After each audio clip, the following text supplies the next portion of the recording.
Bismillahirrahmanirrahim. Assalamualaikum warahmatullahi wabarakatuh.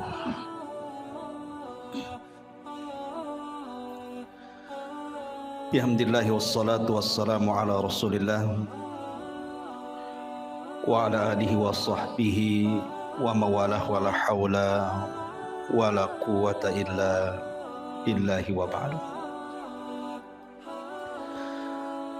Alhamdulillah, segala puja dan puji hanya milik Allah subhanahu wa ta'ala.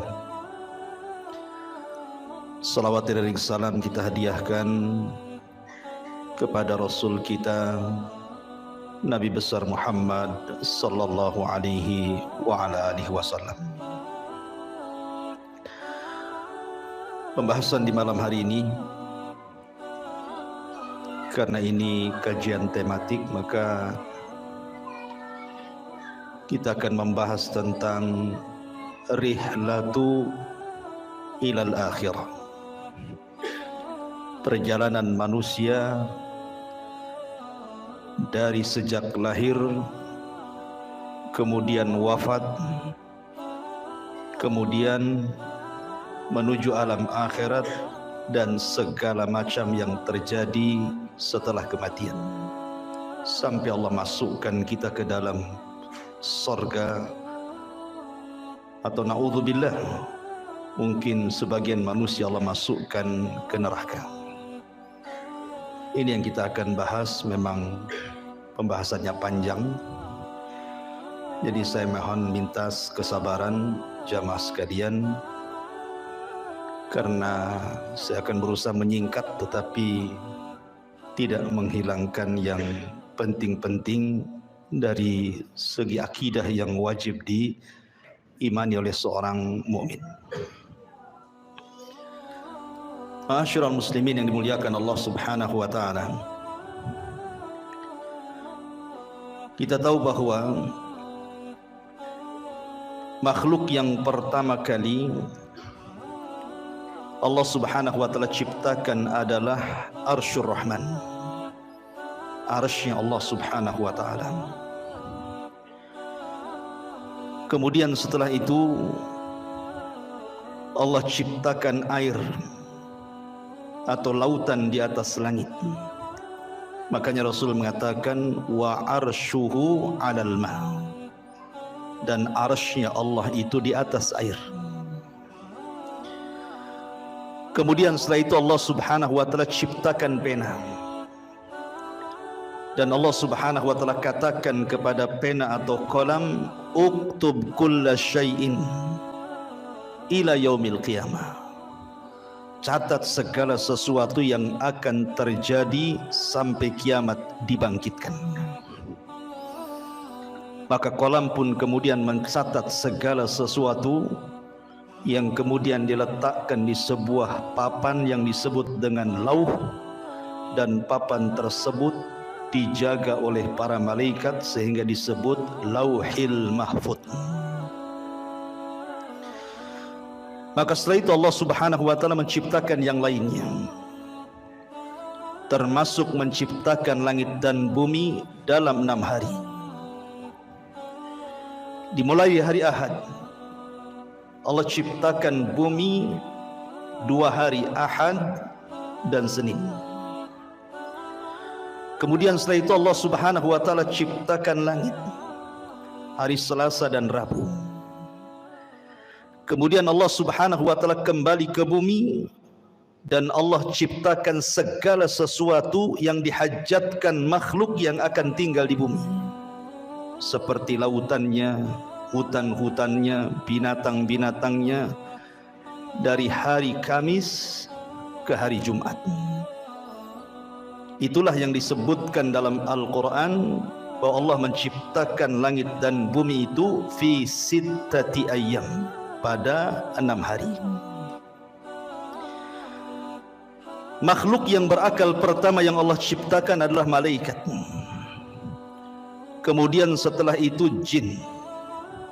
Baru makhluk yang berakal terakhir adalah manusia, dimulai daripada Adam alaihi salatu wassalam. Dan tartib ini berdasarkan sabda Nabi, khuliqatil malaikatu min nur wa khuliqatil jan min marijim min nar wa khuliqa lakum wa khuliqa Adam mimma wusifa lakum. Diciptakan malaikat dari cahaya, diciptakan jin dari ujung nyala api, dan diciptakan Adam sebagaimana yang Allah sifatkan kepada kalian. Sepertilah bentuk Adam alaihi salatu wassalam. Tapi tentu penciptaan Adam akan berbeda dengan anak turunannya, karena Adam diciptakan oleh Allah subhanahu wa ta'ala secara langsung, di mana Allah subhanahu wa ta'ala perintahkan malakul maut untuk mengambil tanah-tanah dan sifat-sifat tanah yang ada di bumi, kemudian diangkat ke langit dan dibentuk. Setelah dibentuk sedemikian rupa, sehingga Allah katakan laqad khalaqnal insana fi ahsani taqwim, kami ciptakan manusia itu seindah-indahnya bentuk.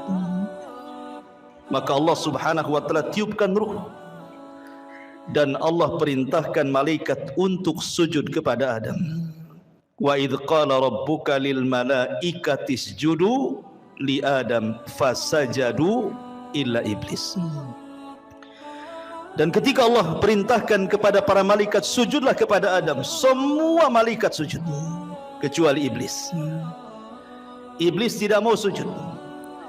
Dari sinilah penciptaan Adam sejak saat itu memiliki musuh yang disebut dengan iblis. Sebagian ulama mengatakan iblis ini dari kalangan malaikat yang maksiat, tapi pendapat yang kuat iblis ini dari kalangan jin, sebagaimana Allah katakan kana minal jin fa fasaqa an amri rabbi. Iblis itu bagian dari jin yang bermaksiat kepada perintah Allah subhanahu wa ta'ala.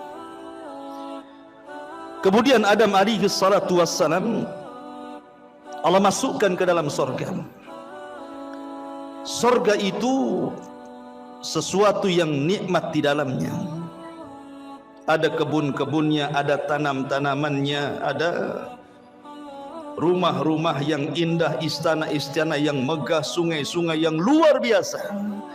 Namun karena Adam hidup sendirian, Adam ketakutan di sorga. Sehingga Allah subhanahu wa ta'ala kehendaki untuk menciptakan satu makhluk yang akan menemani Adam di sorga. Tidurlah Adam. Tiba-tiba Allah ambil tulang rusuk yang paling atas, yang dekat jantung, yang paling bengkok sebelah atas, kemudian diciptakan Hawa dari tulang itu.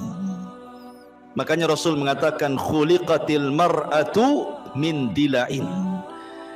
Manusia, wanita itu diciptakan dari tulang rusuk yang paling atas, yang paling bengkok, yang dekat dengan jantung. Tiba-tiba Adam bangun, rupanya di sampingnya ada Hawa. Adam kaget dan mengatakan, man anti, siapa anda? Maka wanita ini mengatakan, ana Hawa. Hawa itu oksigen artinya. Kenapa disebut Hawa? Karena dicipta dari benda yang hidup. Adam itu makhluk yang hidup. Hawa tercipta dari Adam, maka disebut Hawa. Kemudian Adam mengatakan, untuk apa engkau ciptakan? Untuk apa Allah ciptakan dirimu? Hawa mengatakan, untuk menjadikan ketenangan bagimu. Dari sini Allah katakan, wa min ayatihi an khalaqa lakum min anfusikum azwaja litaskunu ilaiha wa ja'ala bainakum mawaddatan wa rahmah inna fi dzalika laayatin liqaumi yatafakkarun. Kalau dengar ayat ini rasanya ingat waktu kawinnya. Dan ini ayat yang biasa dibaca orang kalau menikah ya.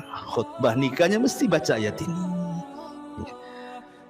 Wa min ayatihi, dan dari tanda-tanda kebesaran Allah, an khalaqa lakum, Allah menciptakan kalian. Min, dari ciptaan ini Allah ciptakan yang lainnya, azwaja, menjadi berpasang-pasangan. Untuk apa pasangan diciptakan? Litaskunu ilaiha, supaya memberikan ketenangan. di mana suami tenang dengan istrinya, istri tenang dengan suaminya. Makanya orang yang tidak pernah menikah nggak akan tenang. Tenang-tenangnya pun tidak akan tenang dia. Gimana? Masak-masak sendiri kan itu. Nyuci-nyuci sendiri, gimana bisa tenang? Nggak akan tenang. Dan ketenangan itu mukjizat dari Allah Subhanahu wa taala. Dengan ketenangan itu lahirlah mawaddatan warahmah. Timbul rasa cinta, timbul pula kasih sayang di situ. Padahal sebelumnya tidak saling mengenal. Terkadang main jodoh-jodohan saja tuh. Tapi dari sini Allah ciptakan Hawa untuk Adam supaya Adam tenang di sorga. Tapi dengan hikmah Allah Subhanahu wa taala yang Allah kehendaki, yang sudah dicatat di Lauhil Mahfuz, Adam pun harus melakukan satu maksiat di sorga. Ketika Allah Subhanahu wa taala katakan wala taqraba hadhihi syajarah, jangan dekat-dekat pohon ini. Dekat saja tidak boleh, apalagi makan. Begitu bahasa Quran. Seperti Allah mengatakan wala taqrabu zina, dekat zina saja tidak boleh, apalagi berzina. Karena kalau sudah mendekat pasti melihat, kalau sudah melihat penasaran, kalau penasaran ingin pula mencicipi, akhirnya kemudian memakannya. Ada kisah Israiliyat. Ini kisah Israiliyatnya. Kisah Israiliyat itu tidak mengapa dikisahkan, tapi jangan didustakan, jangan dibenarkan. Makanya Rasul mengatakan hadithu an Bani Israil wala haraj. Tidak mengapa kisahkan Bani Israel kalau itu tidak bertentangan dengan syariat Islam. Adam itu tidak memakan buah sampai habis, tidak. Dia hanya nyicipi sedikit saja. Ketika kemudian sampai di tenggorokan, Adam ingat. Maka keselaklah Adam.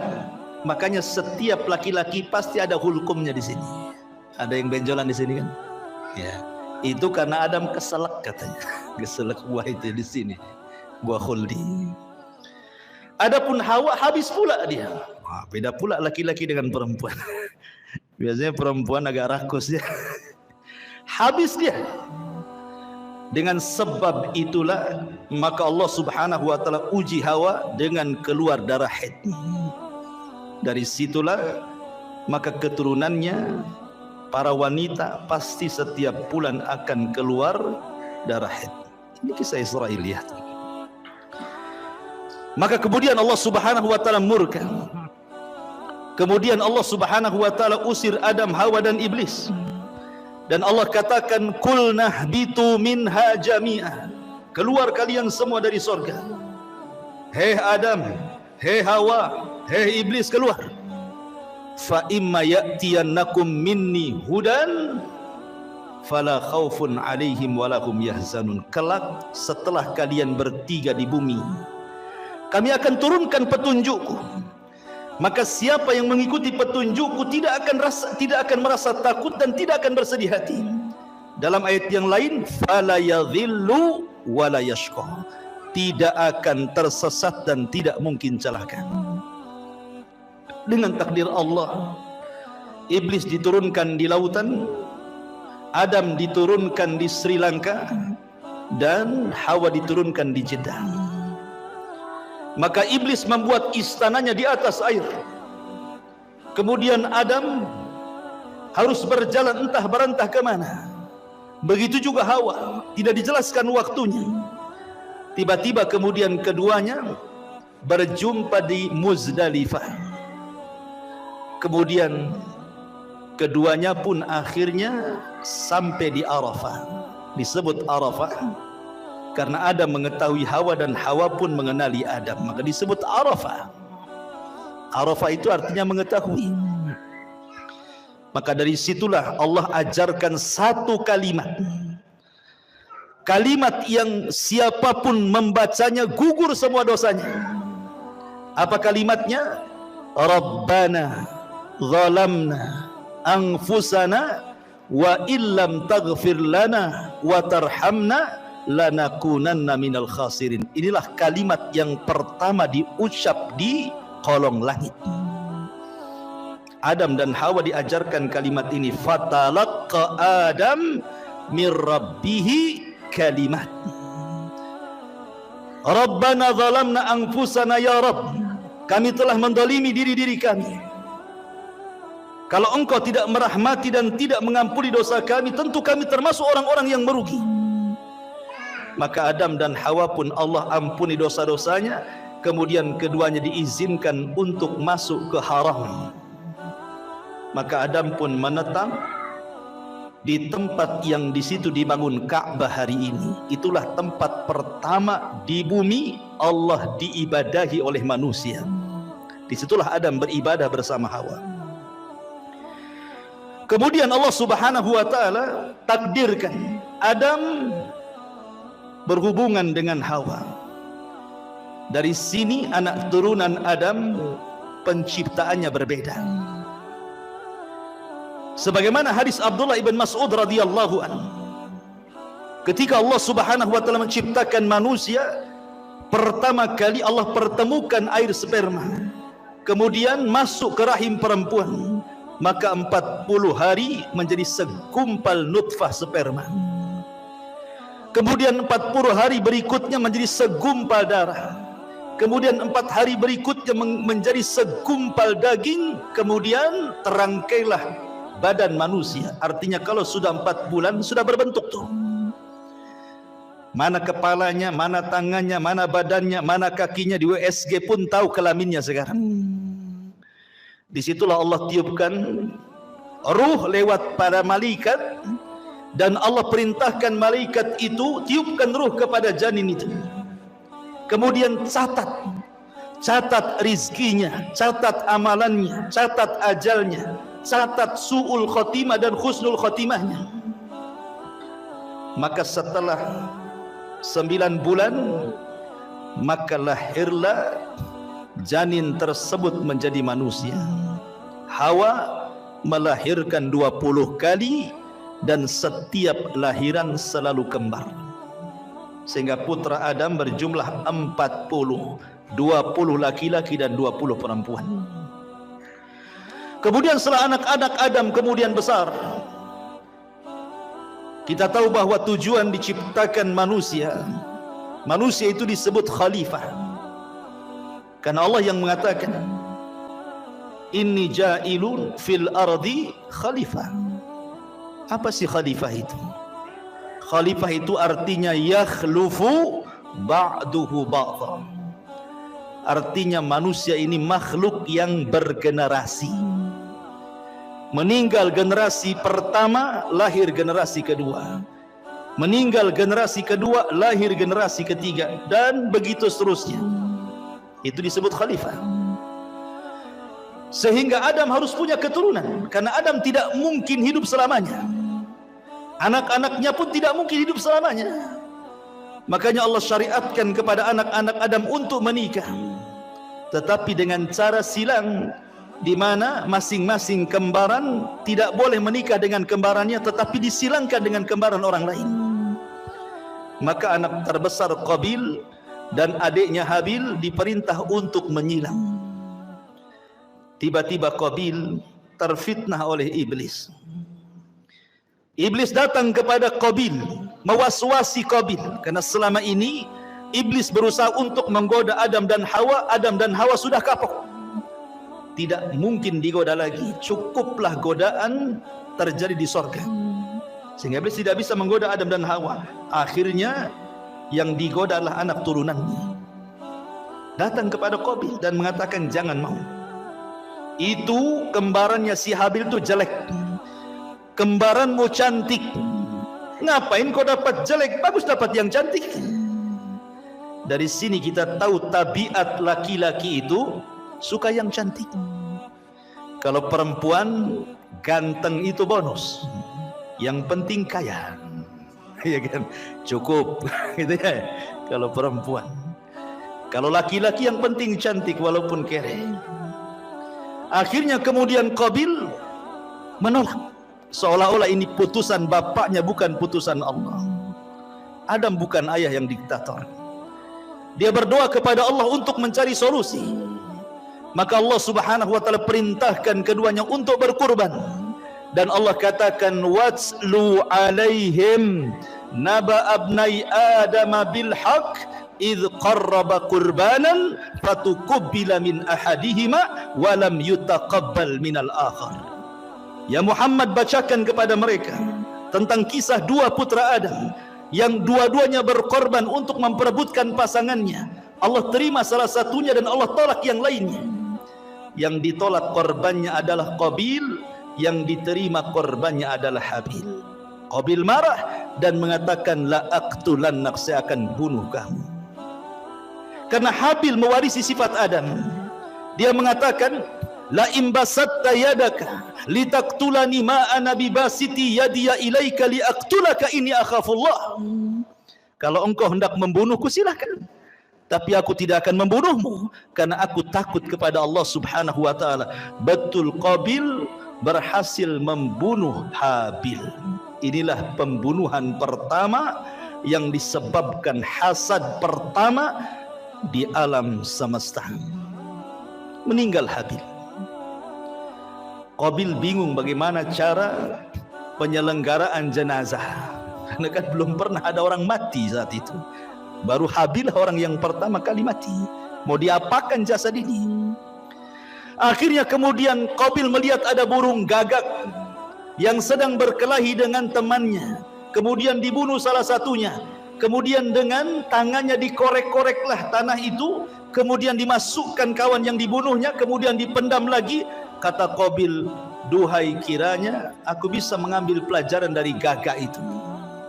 Akhirnya dia pun menguburkan abangnya Habil seperti menguburkan burung gagak yang membunuh temannya. Singkat cerita, Adam pun sedih, maka Qabil pun mengambil kembarannya kemudian berpisah dari kelompok Adam. Adam di atas perbukitan, Qabil pun membawa pasangannya ke lembah yang ada di bawah. Terjadilah dua kelompok, kelompok atas perbukit dan kelompok bawah di lembah. Maka kemudian Adam pun meninggal, Hawa pun meninggal. Maka wasiat-wasiat Adam terus akhirnya ditanamkan di anak didiknya sampai kepada Allah angkat Nabi kedua setelah Adam, namanya Syith. Syith inilah yang menjaga kabilah Adam.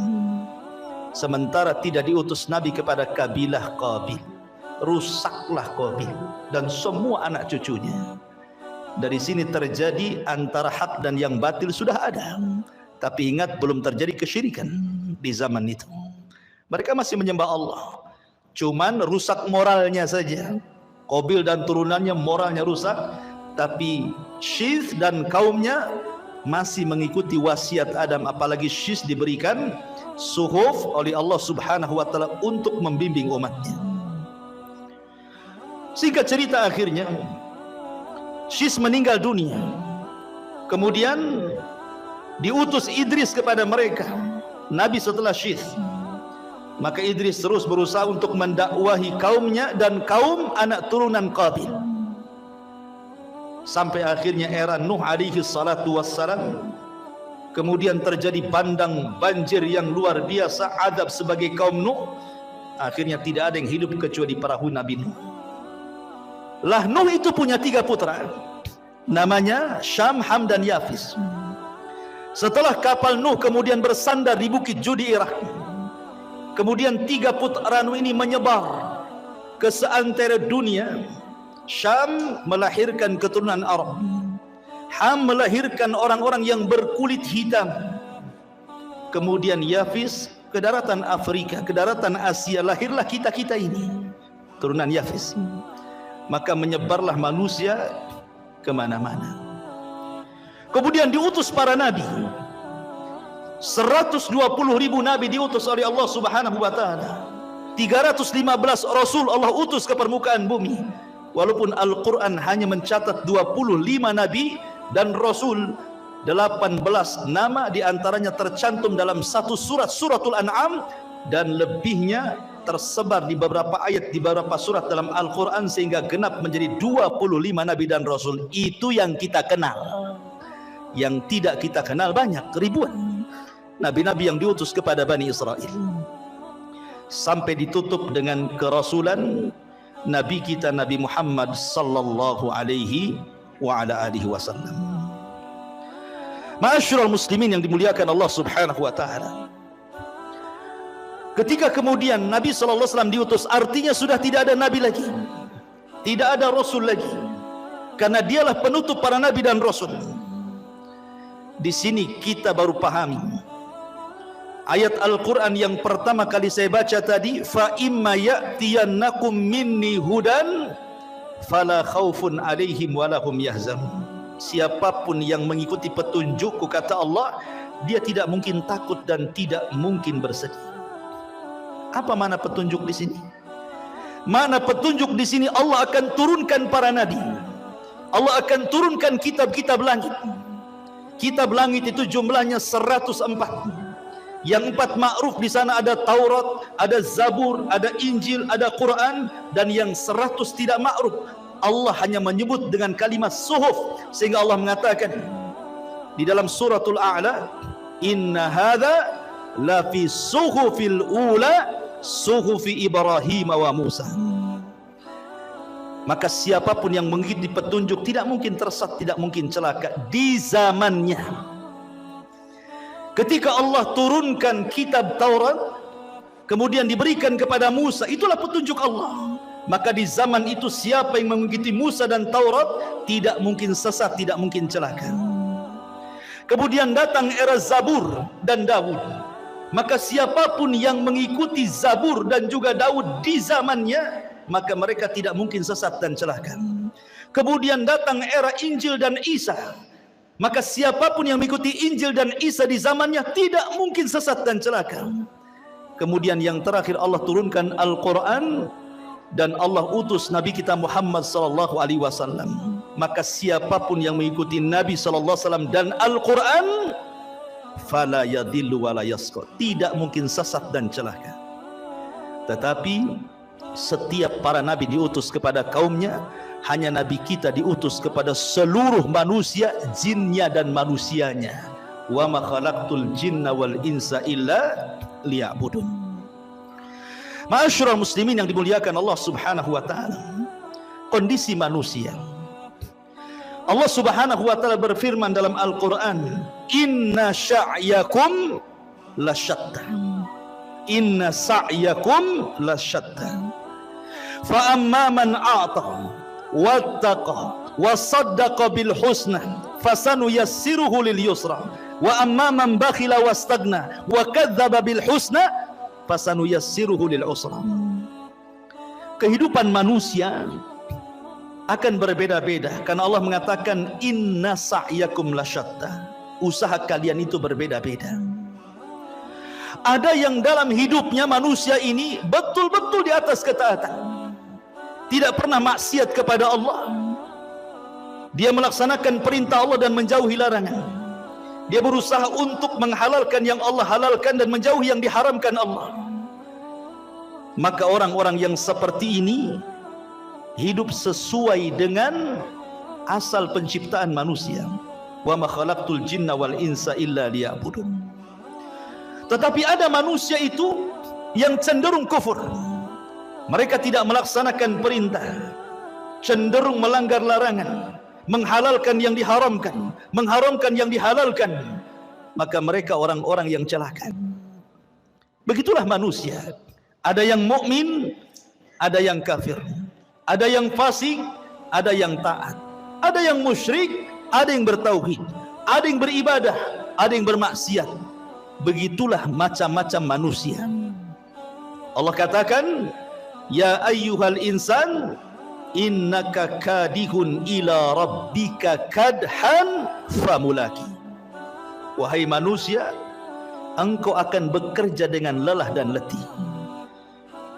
Untuk apa? Ila rabbik, menuju Tuhanmu, kadhan, dengan keletihan, famulaki, dan engkau akan berjumpa dengan Allah Subhanahu wa taala.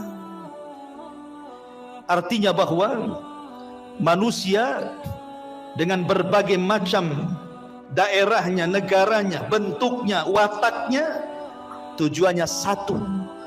Kita ini sedang berjalan menuju Allah Subhanahu wa ta'ala. Mau tidak mau kita akan berjumpa dengan Allah. Tapi ada yang berjumpa dengan Allah, Allah senang dengan kita. Ada orang yang berjumpa dengan Allah, Allah benci dengan kita. Man ahabba liqa Allah, ahabballahu liqa'ah. Wa man kariha liqa Allah, karihallahu liqa'ah. Siapa yang cinta berjumpa dengan Allah, Allah suka berjumpa dengan kita. Siapa yang benci berjumpa dengan Allah, Allah pun benci dengan kita. Begitulah hidup manusia. Wa hadainahu najdain, kami pilih dua jalan. Ini jalan ke sorga, sudah dijelaskan jalannya. Ini jalan ke neraka, sudah dijelaskan jalannya. Tidak ada satupun jalan, baik ke sorga atau ke neraka, semua sudah dijelaskan. Tidak ada. Wa mayatiru ta'irun fil hawa. Tidak ada satupun burung yang mengepakkan sayapnya di langit, kata Rasul, kecuali sudah dijelaskan ilmunya. Artinya, apapun yang mendekatkan diri ke sorga sudah dijelaskan. Apapun yang bisa menjauhkan dari neraka sudah jelaskan. Sehingga tidak ada alasan Anda tidak bisa berhujah lagi di hadapan Allah Subhanahu wa ta'ala. Karena semua sudah diberikan fasilitasnya. Allah Subhanahu wa ta'ala hanya minta kepada kita bersyukur. Ingat 5 kaidah. Al-ijad, al-i'dad, al-imdad, kemudian al-irsyad, al-is'ad. Pertama, ijad. Allah menciptakan langit dan bumi. Untuk siapa? Untuk kita.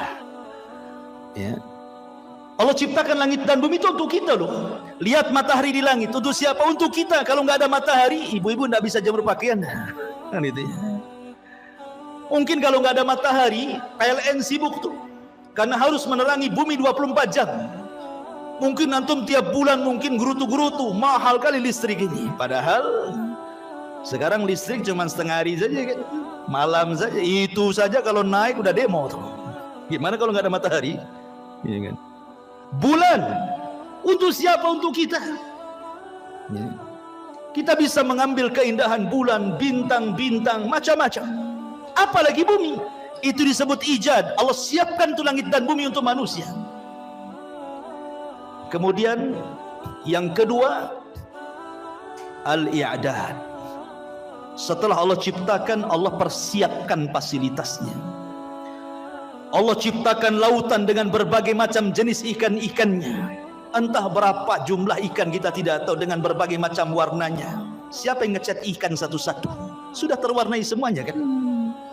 Nggak ada orang yang sanggup ngecat ikan satu lautan itu. Ada yang merah, ada yang hijau, ada yang macam-macam kan warna itu. Kalau bukan karena Allah. Allah ciptakan hutan dan berbagai macam tumbuh-tumbuhan dan buah-buahannya. Allah ciptakan kebun sawah dan Allah ciptakan berbagai macam biji-bijiannya. Allah ciptakan semuanya. Allah persiapkan fasilitasnya. Kemudian yang ketiga, al-imdad. Allah perbanyak.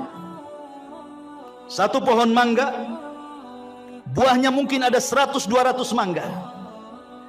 Dari 300 atau 400 mangga yang di satu pohon itu kan semua ada bijinya tuh.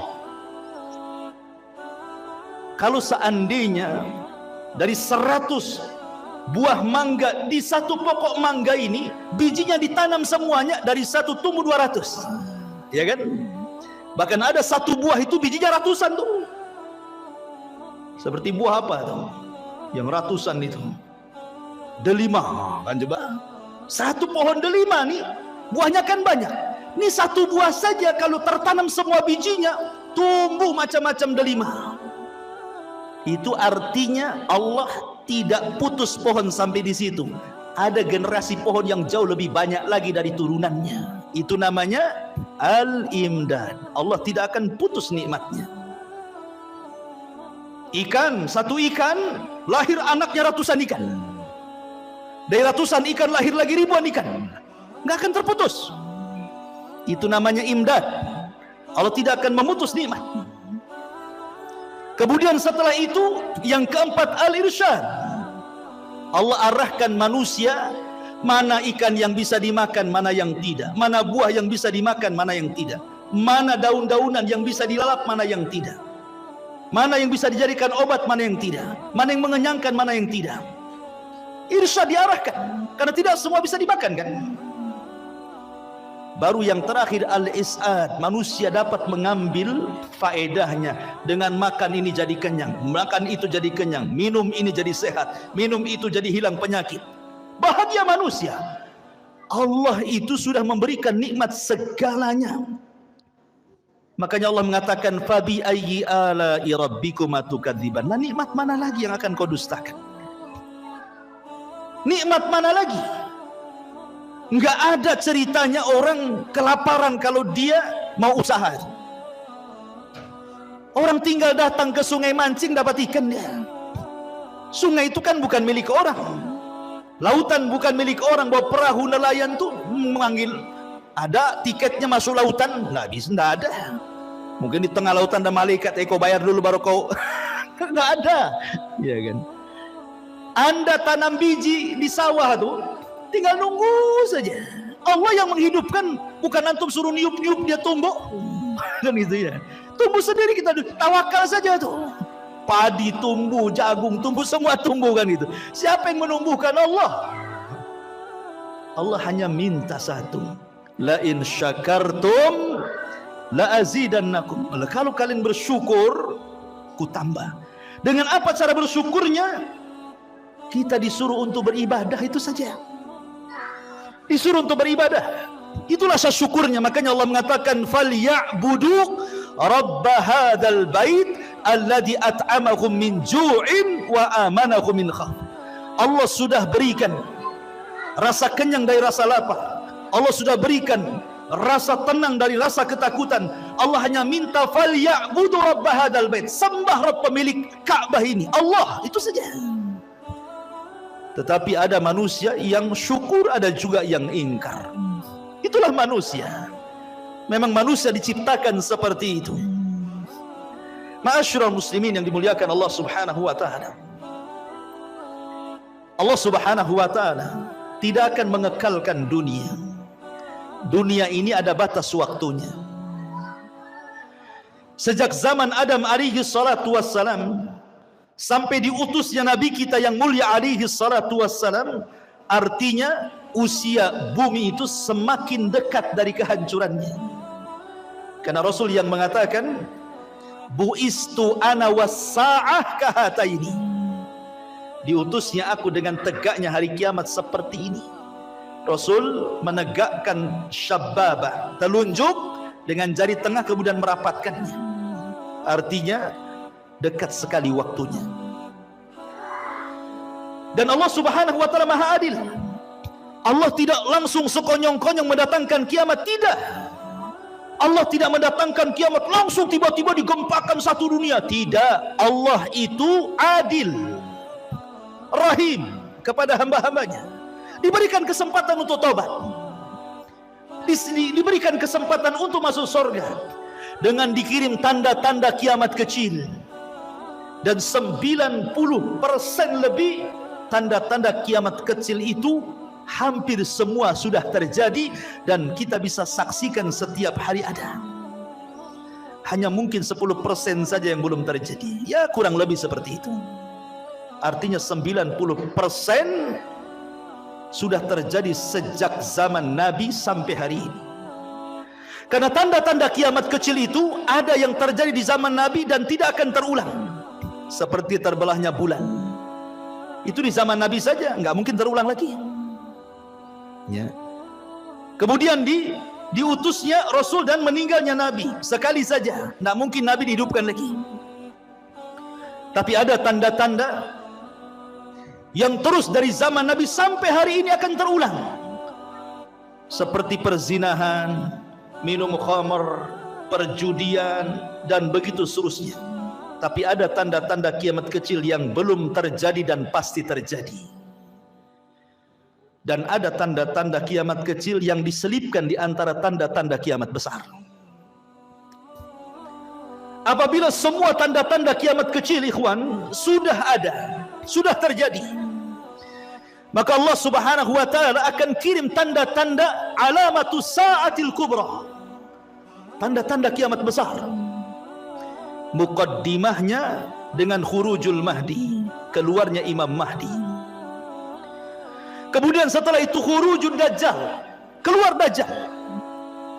Dajjal ini akan keluar selama 40 hari. Satu hari sama dengan setahun, hari kedua sama dengan sebulan, hari ketiga sama dengan sepekan, dan hari keempat sama dengan hari-hari waktu yang kita lalui. Sampai sahabat bertanya Rasul, yang satu hari bagikan satu tahun, cemana solatnya? Maka Rasul mengatakan, solatlah dengan cara mengira-ngira waktu. Oh, kalau dari asar ke maghrib sekian jam, berarti masuk waktu maghrib. Dari maghrib ke isya, cuma 2 jam, berarti masuk waktu isya. Karena 1 tahun lama, ikhwan. Dan dari sini menunjukkan Dajjal itu bukan hanya masuk ke daerah-daerah yang normal waktunya, tetapi juga masuk ke daerah-daerah kutub yang terkadang satu harinya lama sekali. Artinya tidak ada satu tempat kecuali diinjak Dajjal, kecuali Mekah dan Madinah. Kemudian Isa bin Maryam turun, diapit dengan 2 malaikat di menara putih sebelah timur Damaskus. Kemudian akan bergabung dengan tentara Al-Mahdi di Bukit Tur dan memerangi Dajjal. Dan Isa berhasil membunuh Dajjal, mematahkan salib, membunuh babi, dan berhukum dengan hukum keadilan. Banyak orang masuk Islam sebelum wafatnya Isa bin Maryam. Kemudian setelah fitnah Dajjal hilang, datang fitnah yang ketiga. Tanda-tanda kiamat besar, khuruju Ya'juj wa Ma'juj, keluar Ya'juj dan juga Ma'juj. 2 kabilah besar, turunan Yafis ibn Nuh, yang dahulu pernah dibenteng oleh Dzulqarnain. Tiba-tiba kemudian gerbangnya pecah, mereka pun keluar min kulli hadabin yansilun, bagaikan air yang terjun dari ketinggian saking banyaknya. Sehingga ketika rombongan yang pertama keluar melintasi danau Tiberias, mereka pun minum dari danau itu. Kemudian rombongan yang terakhir bingung karena airnya habis diminum Ya'juj wa Ma'juj. Kata yang terakhir, tadi barusan ada air, kemana air itu? Maka Ya'juj dan Ma'juj, setiap yang melewati hijau pasti akan kering, yang basah pasti kering. Fitnahnya luar biasa. Dia akan membunuh ras di luar kelompoknya. Dan jumlah mereka satu dari kita, 999 dari mereka. Makanya Rasul mengatakan, kau tidak bisa menghadapinya. Maka Allah mengatakan, ya Isa, selamatkan orang-orang yang selamat, sembunyi di Bukit Tur, karena engkau tidak bisa memeranginya. Akhirnya kemudian Ya'juj wa Ma'juj merusak di permukaan bumi, membunuh orang di luarasnya. Akhirnya dia sombong, kemudian mengatakan, qatalna man fil ardi sanaqtuluhu man fis sama, katanya. Aku sudah bunuh semua orang yang ada di bumi, sekarang yang di langit ku bunuh, katanya. Saking sombongnya. Akhirnya panahnya diarahkan ke langit, tombaknya diarahkan ke langit. Maka Allah mengatakan, wa makaru makran wa makarna makran wallahu khairul makirin. Mereka hendak membuat makar, Allah juga punya makar, dan sebaik-baik makarlah makar Allah. Allah sengaja panah itu disedot sampai ke awan, dibalikkan dengan ujung-ujungnya ada darah, seolah-olah mereka sudah membunuh makhluk yang di langit. Makin sombong mereka. Dan mereka mengatakan, sudah tidak ada makhluk kecuali sudah kubunuh semua, kata Ya'juj dan Ma'juj. Maka Isa berdoa agar Allah membinasakan mereka. Dikirimlah naghaf, ulat-ulat kecil, kemudian menggigit tengkuknya, satu mati, semua mati. Tidak ada sejengkal di bumi kecuali ada bangkainya. Bagaimana cara membersihkannya? Isa berdoa agar Allah membersihkan bangkai Ya'juj dan Ma'juj. Dikirimnya burung-burung sebesar unta, mengambil bangkai itu, entah dibuang, entah berantah ke laut mana. Akhirnya bumi bersih, kemudian Allah hujani sehingga bumi semakin bersih, dan Allah berikan keberkahan bumi sebagaimana awal penciptaan bumi sampai buah delima. Saking besarnya, orang bisa masuk 10 bahkan 20 orang ke cangkangnya. Segede apa tuh delimanya? Berarti kalau makan durian, gede kali durian tuh. Ya kan? Satu buah durian 20 orang udah kenyang. Ke kulitnya aja masuk orang tuh. Allah berkahi itu. Kemudian Isa pun diwafatkan. Maka berlalulah 3 tanda kiamat besar. Khurujud Dajjal, nuzulu Isa, khuruju Ya'juj wa Ma'juj. Kemudian datang tanda-tanda alamat besar. Apa itu? Keluar dukhan, asap yang tebal dari langit, yang tidak jadi pada Ramadan kemarin. Ini dukhan ini alamat tanda kiamat besar. Dan itu tanda-tanda langit, bukan tanda-tanda bumi. Dukhan itu datang dari langit, bukan karena orang bakar hutan kemudian asapnya naik ke langit jadi dukhan. Memang sudah ada asap di langit tebal hitam. Siapapun yang menghirupnya, kalau dia seorang mukmin, paling tinggi bersin, sudah sakit kepala, demam.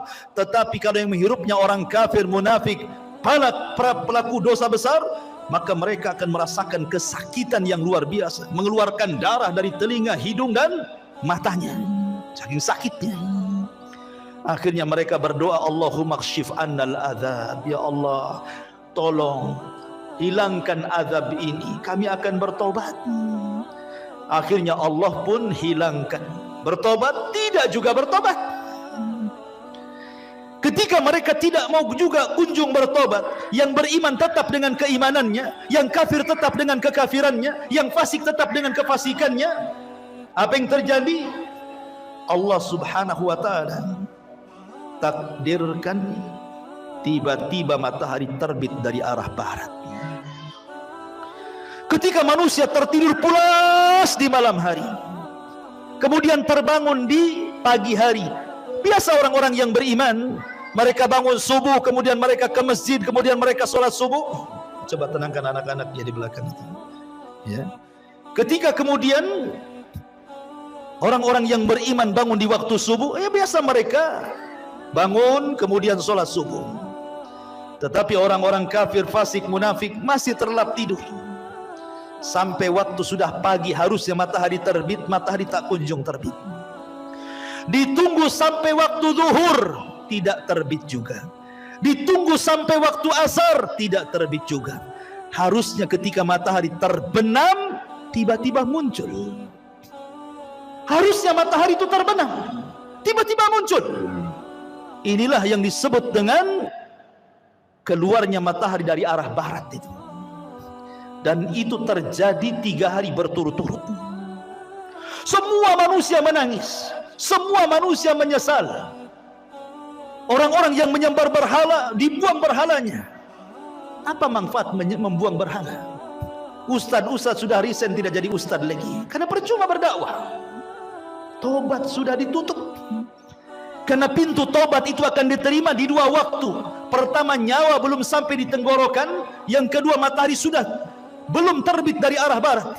Kalau sudah nyawa di tenggorokan, matahari terbit dari arah barat, maka Allah mengatakan, la yanfa'u imanukum, tidak akan bermanfaat iman kalian.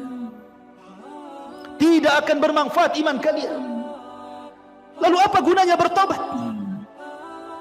Maka kemudian setelah 3 hari, Allah munculkan dabatun minal ar, binatang yang muncul dari perut bumi bisa bicara. Dalam hadis yang lemah, ada yang mengatakan kisah Israiliyat, tangan kanannya memegang stempel Nabi Sulaiman dan tangan kirinya membawa tongkat Nabi Musa. Setiap berjumpa dengan orang mukmin distempel dahinya, bercahaya mukanya. Setiap berjumpa dengan orang kafir dipukul dengan tangan kiri dengan tongkat Musa, gosong semua wajahnya.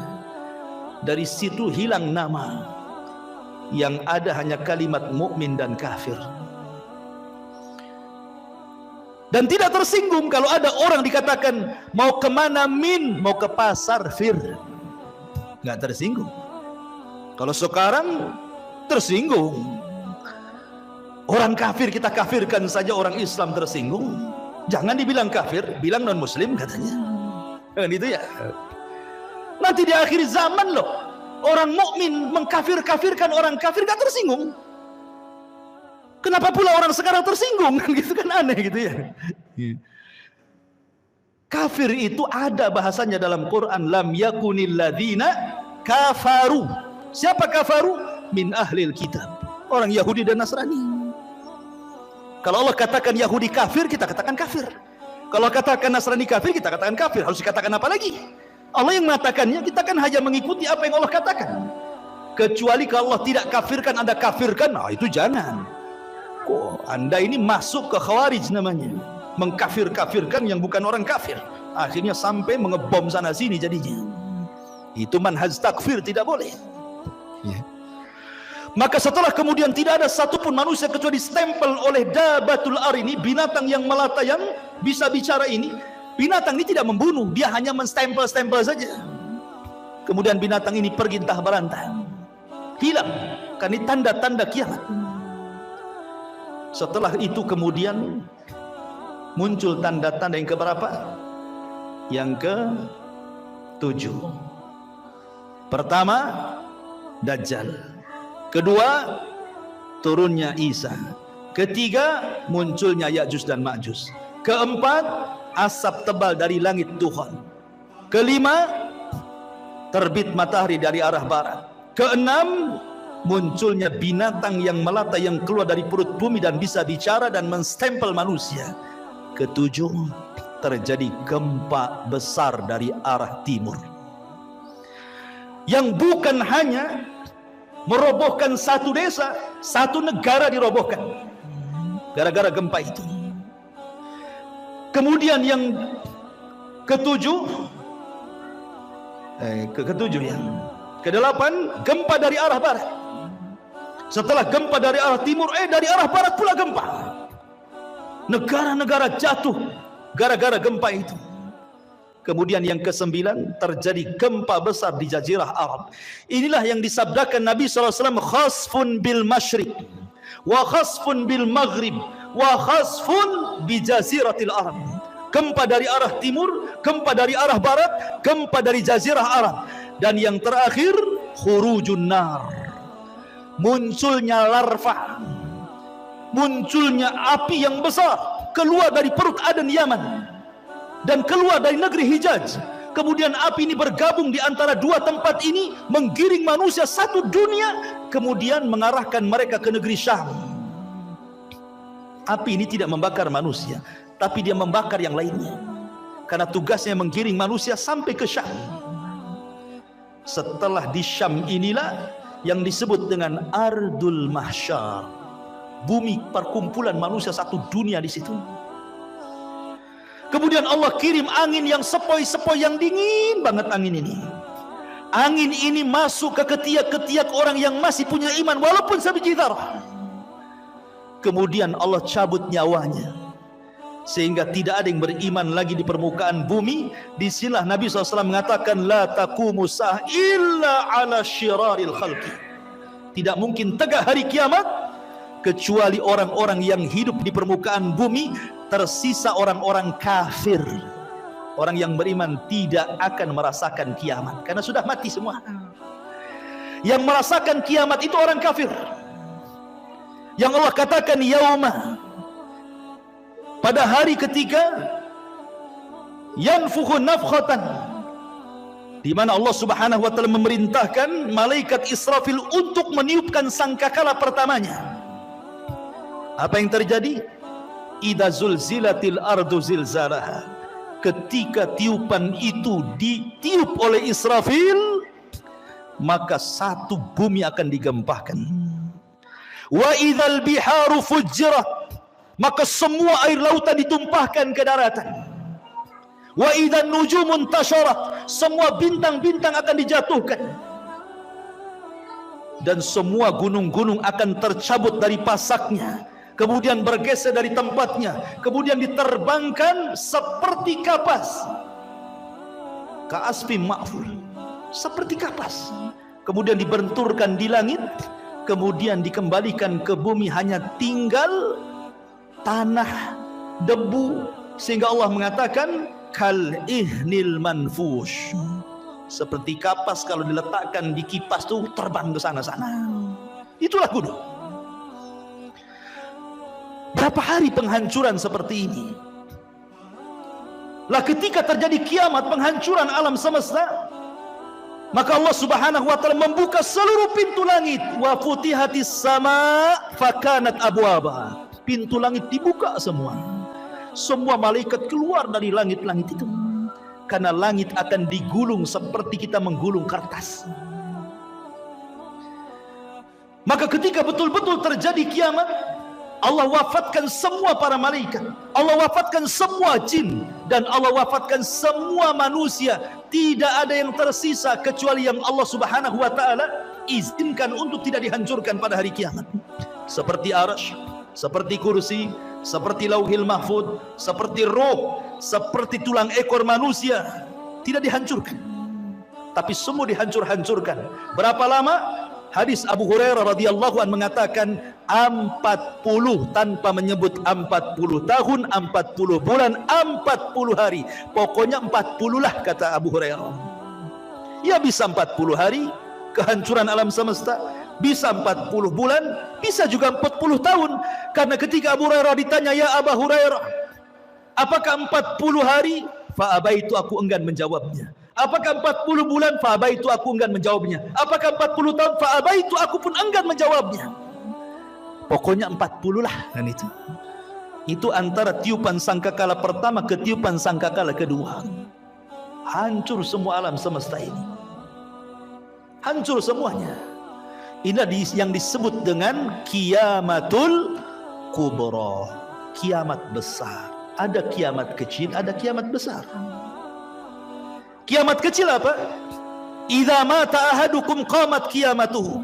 Kalau salah seorang di antara kalian mati, itulah kiamatnya. Tapi kalau kiamat besar bukan satu dua orang mati, semua mati. Jinnya mati, malaikatnya mati, manusianya mati. Yang meniup sangkakala pun mati. Malaikat maut pun mati. Malaikat maut aja ikut mati. Ketika malakul maut datang kepada Allah Azza wa Jalla, Allah mengatakan, man abqait, siapa yang kau sisakan, kau tidak cabut nyawanya. Kata malaikat maut, tinggal Jibril, Mikail, Israfil. Kata Allah, cabut semuanya. Maka Jibril dicabut nyawanya, Israfil dicabut, Mikail dicabut. Kemudian malakul maut datang kepada Allah, siapa lagi yang tersisa? Kata malakul maut, tidak ada ya Rabb illa abdukal fakir, kecuali hambamu yang fakir. Oh kalau gitu mati kamu katanya. Mati juga dia. Ya. Maka ketika 40, di angka 40 terjadi kehancuran yang luar biasa itu, sudah tidak ada makhluk yang berakal lagi. Bumi sudah hancur, langit sudah hancur, semua sudah hancur.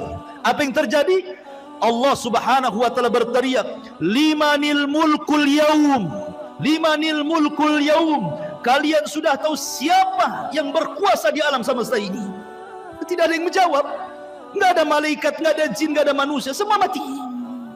Maka Allah jawab sendiri, lillahil wahidil qahar. Alam semesta ini pemiliknya hanya zat yang maha satu, yang maha perkasa, Allahu Azza wa Jal. Itulah yang difirmankan dalam surah Al-Fatihah, Maliki Yaumiddin. Itu makna Maliki Yaumiddin itu, raja pada hari pembalasan. Maka setelah kemudian Allah Subhanahu wa taala atur kembali alam semesta untuk menjadi alam akhirat. Maka bumi yang kita pijak hari ini, Allah katakan yauma tubaddalul ardu ghairal ardh. Pada hari di mana bumi Allah hancurkan, kemudian Allah ganti dengan bumi yang baru. Kata para ulama, bukan bumi ini hilang datang bumi baru, tidak. Bumi yang kita pijak ini pula bumi padang mahsyar. Cuman bentuknya dirubah. Yang tadinya bulat kemudian dibentangkan. Yang tadinya kifata dilipat kemudian dibentangkan. Sehingga bumi yang sekarang kita lihat ada bukit, ada gunung, ada lembah, ada tinggi, ada yang merendah. Nanti ketika Allah hancurkan, Allah ganti dengan bumi yang baru, maka Allah hamparkan sehingga tidak ada yang meninggi, tidak ada yang merendah, tidak ada bukit, tidak ada lembah, semua rata. Nggak ada bangunan, nggak ada rumah, nggak ada hutan, nggak ada gunung, nggak ada bukit, rata semuanya. Kenapa Allah ratakan wa idzal ardu muddat, dan apabila bumi diratakan, supaya makhluk sejak Adam meninggal sampai yang terakhir mati muat di bumi itu. Sekarang bumi itu dalam bentuk bulat kan, lonjong atau bulat. Di bumi ini ada lautnya, di bumi ada hutannya, di bumi ada bukit, ada gunung. Tidak semua tempat dihuni manusia. Kalau seandainya bumi tidak dirubah, kemudian seluruh manusia dibangkitkan sejak Adam sampai yang terakhir mati, tidak akan muat bumi ini. Makanya kemudian dihancurkan gunungnya, diratakan, ditimbun lautnya, diratakan. Tidak ada lembah, semua rata, sehingga kalau dibangkitkan semua akan muat di situ. Itulah padang mahsyar. Allah katakan, wa akhrajatil ardu athqalaha. Allah Subhanahu wa taala bangunkan malaikat Israfil untuk meniupkan sangkakalanya yang kedua.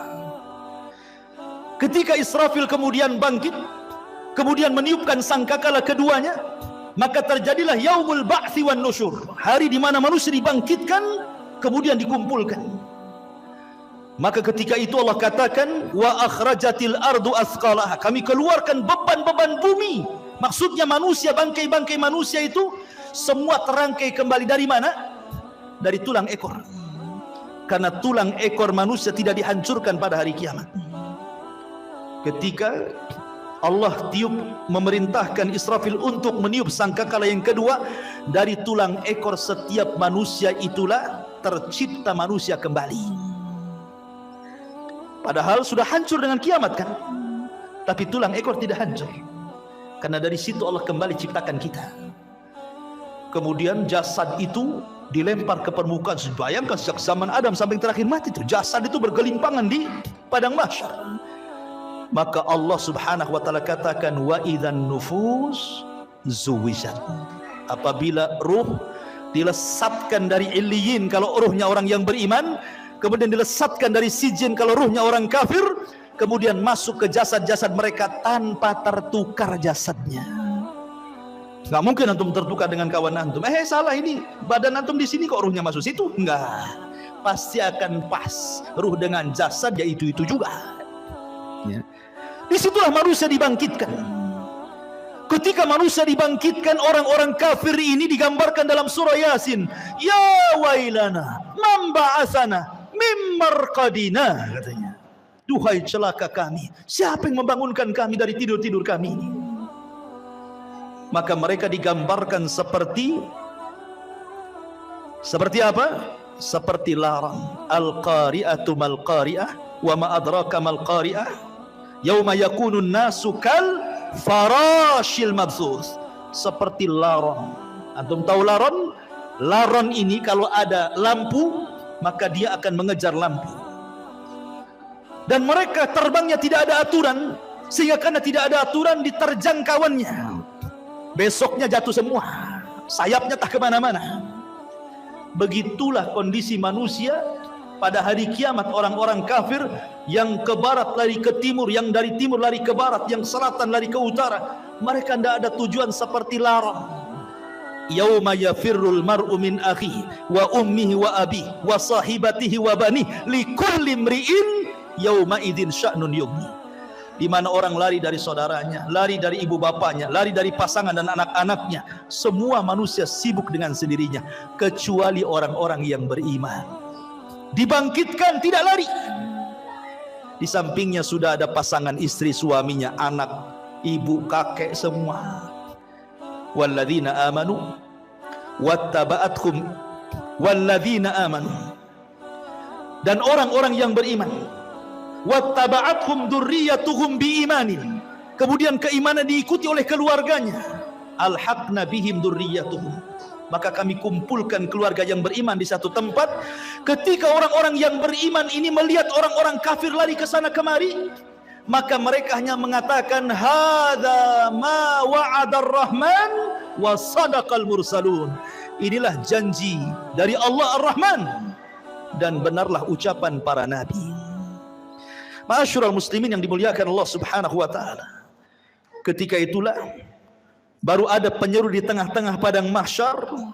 Kemudian barulah manusia tertuju kepada satu suara. Kepada satu suara.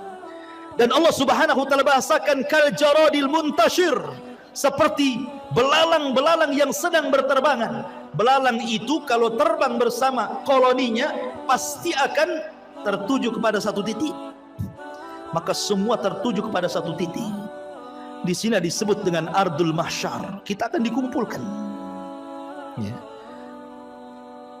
Ketika mereka dibangkitkan, Nabi SAW mengatakan, yuhsyarun nas yaumal qiyamah khufatan, uratan, ghurlan, buhman. Ketika manusia dibangkitkan khufat, tidak pakai celana, tidak pakai baju, telanjang bulat. Kemudian tidak dikhitan. Kemudian tidak pakai sandal. Kemudian tidak membawa harta di badan. Mau siapapun anda mau presiden, mau menteri, mau orang kaya, dibangkitkan sama. Karena di hari itu tidak ada yang membedakan antara si kaya dengan si miskin, si pejabat dan si rakyat. Semua sama, dibangkitkan seperti itu. Lalu apa yang disombongkan? Di padang mahsyar itu macam-macam harus yang dibangkitkan. Ada yang dibangkitkan kecil sekali, sehingga dia harus terseok-seok dengan orang-orang yang besar, hampir terinjak kakinya. Mereka lah orang-orang yang sombong di dunia. Allah bangkitkan seperti zarrah di akhirat, seperti kecil, seperti semut di tengah-tengah orang besar, sehingga terseok-seok harus menghindari larinya kaki orang tuh. Ya, di dunia dia merasa besar, sombong. Di akhirat Allah kecilkan. Ada yang berteriak-teriak, ya Rabb, ya Rabb, tapi Allah tidak memandangnya. Allah tidak mengajak bicara dengannya. La yanzurullahu yaumal qiyamah. Allah tidak akan melihatnya walaupun dia berteriak, ya Rabb, ya Rabb, ya Allah, ya Allah. Ada orang-orang yang tidak akan dilihat oleh Allah pada hari kiamat. Ada orang-orang yang tidak akan disucikan oleh pada hari kiamat, tidak akan diajak bicara oleh Allah pada hari kiamat. Ada orang-orang yang lari, tetapi mereka berjalan dengan kepala kakinya di atas. La haula wala quwata illa billah. Bagaimana caranya? Allahu a'lam. Allah atas segala sesuatu maha mampu menjalankan orang dengan kepalanya, kakinya di atas.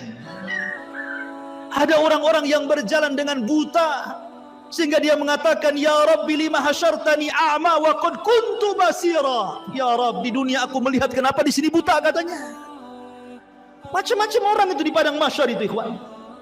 Karena orang dibangkitkan itu ala ma mata alaih, sebagaimana kematiannya. Ada ketika di dunia dia menusuk-nusuk untuk bunuh diri, maka ketika dibangkitkan di tangannya sudah ada pisau sedang menusuk-nusuk badannya. Ya, bayangkan, manusia dibangkitkan itu macam-macam bentuknya. Baru kemudian manusia dikumpulkan di satu tempat. Di sinilah terjadi faslul qadha. Yang pertama kali faslul qadha, di mana Allah Subhanahu wa taala akan membentangkan mahkamah peradilan di tengah-tengah manusia. Dan yang pertama kali diadili adalah para nabi. Para nabi, ikhwan, diadili dulu. Dengan cara apa? Para nabi dikumpulkan umatnya. Nuh bersama umatnya, Nabi Saleh bersama umatnya, Nabi Syuaib bersama umatnya, semua para nabi bersama umatnya. Kemudian Allah akan berkata kepada umatnya, ya umat Nuh, sudahkah Nuh menyampaikan risalahnya? Orang-orang kafir dari umat Nuh mengatakan, ya Rabb, Nuh tidak pernah menyampaikan risalah kepada kami. Mereka hendak berdusta. Kemudian Allah mengatakan, ya Nuh, lihat, engkau belum pernah menyampaikan risalahku kepada mereka. Kenapa kau tidak sampaikan? Maka Nuh mengatakan, ya Rabb, aku sudah sampaikan. Kalau engkau tidak percaya, aku punya saksi. Maka Allah mengatakan, kalau begitu datanglah saksi. Maka Nuh alaihi salatu wassalam meminta kepada Rasul kita Muhammad sallallahu alaihi wasallam untuk menjadi saksi bahwa Nuh sudah menyampaikan risalahnya. Maka Allah panggil Rasul kita Muhammad sallallahu alaihi wasallam, ya Muhammad, kenapa kok mau jadi saksi kepada Nuh alaihi salatu wasallam? Bukankah usiamu dengan usia Nuh terpaut jauh dan engkau tidak hidup di zaman Nabi Nuh? Bagaimana kau akan jadi saksi mereka? Maka Rasul SAW mengatakan, ya Rabb, ya aku tidak hidup di zaman Nabi Nuh, tetapi aku yakin bahwa Nuh sudah menyampaikan risalahnya. Maka Allah mengatakan, apa yang membuat anda yakin bahwa Nuh menyampaikan risalahnya? Maka Rasul mengatakan, karena engkau yang bicara seperti itu ya Rabb. Kemudian Rasul membacakan surat Nuh. Engkau yang ngomong dalam Al-Quran bahwa Nuh sudah menyampaikan risalahnya. Maka Allah mengatakan, shadaqta, benar engkau. Wa kadzabu haula, dan mereka sudah berdusta. Kemudian berpindah kepada nabi berikutnya sampai di akhir dengan Isa bin Maryam, nabi yang terakhir dari nabi-nabi Bani Israel. Inilah isyarat bahwa nabi akan menjadi saksi bagi seluruh para nabi. Ketika nabi hendak rindu ingin mendengar Al-Quran, yang dipanggil siapa? Abdullah bin Mas'ud. Abdullah bin Mas'ud, bacakan, iqra alayya Al-Quran, baca untukku Quran. Kata Abdullah bin Mas'ud, ya Rasulullah, aqra'u alaika al-Quran wal Qur'anu unzila ilaika? Rasul, apakah saya harus membaca Quran sementara Quran turun kepadamu? Oh tidak. Kata Rasul, iqra, baca, saya ingin mendengarkan suaramu. Maka kata Abdullah bin Mas'ud, baik. Akhirnya Abdullah bin Mas'ud membaca suratun Nisa sampai kepada ayat. Apa ayatnya? Hatta idza ji'na min kulli ummatin bisyahid wajibna bika ala haula'i syahida. Bagaimana ya Muhammad kalau tiap-tiap umat itu mendatangkan saksi-saksinya, kemudian engkau menjadi saksi mereka? Maka Nabi SAW kemudian menangis dan mengatakan, ya Abdullah, hasbuka, hasbuka, cukup, cukup. Maka Abdullah bin Mas'ud melihat Rasul menangis sehingga membasahi janggutnya. Rasul akan menjadi saksi bagi setiap umat dan setiap nabi. Setelah para nabi kemudian dimintai pertanggungjawabannya, barulah Allah Subhanahu wa taala mengarah kepada umatnya, kepada kita semuanya. Baru Allah Subhanahu wa taala bertanya kepada kita. Disitulah yang disebut dengan al-ardu. Ard. Apa itu ard? Allah Subhanahu wa taala akan tampakkan kepada kita perbuatan kita di bumi, Allah tampakkan di akhirat. Allah tampakkan tuh. Ya. Kemudian Allah Subhanahu wa taala memberikan catatan kepada hamba, setiap hamba itu diberikan catatan. Kalau Allah mengatakan iqra kitabak, baca bukumu, maka dia pun membaca. Dia pun membaca apa yang sudah dia lakukan. Ingat, khususnya yaumul akhir, kehususan hari kiamat, di mana Allah berikan memori hafalan manusia dikembalikan. Mereka kuat hafalannya. Kalau sekarang di dunia 1 minggu kemarin Anda pernah mengucapkan apa, Anda pernah berbuat apa, Anda pernah mendolimi siapa, Anda pernah hasad kepada siapa, lupa antum. Baru 1 minggu tuh, ya kan? Baru 1 minggu sudah lupa kan itu ya. Tapi di akhirat Allah berikan kekuatan hafalan. Sejak antum akil balik sampai antum diwafatkan, hafal antum.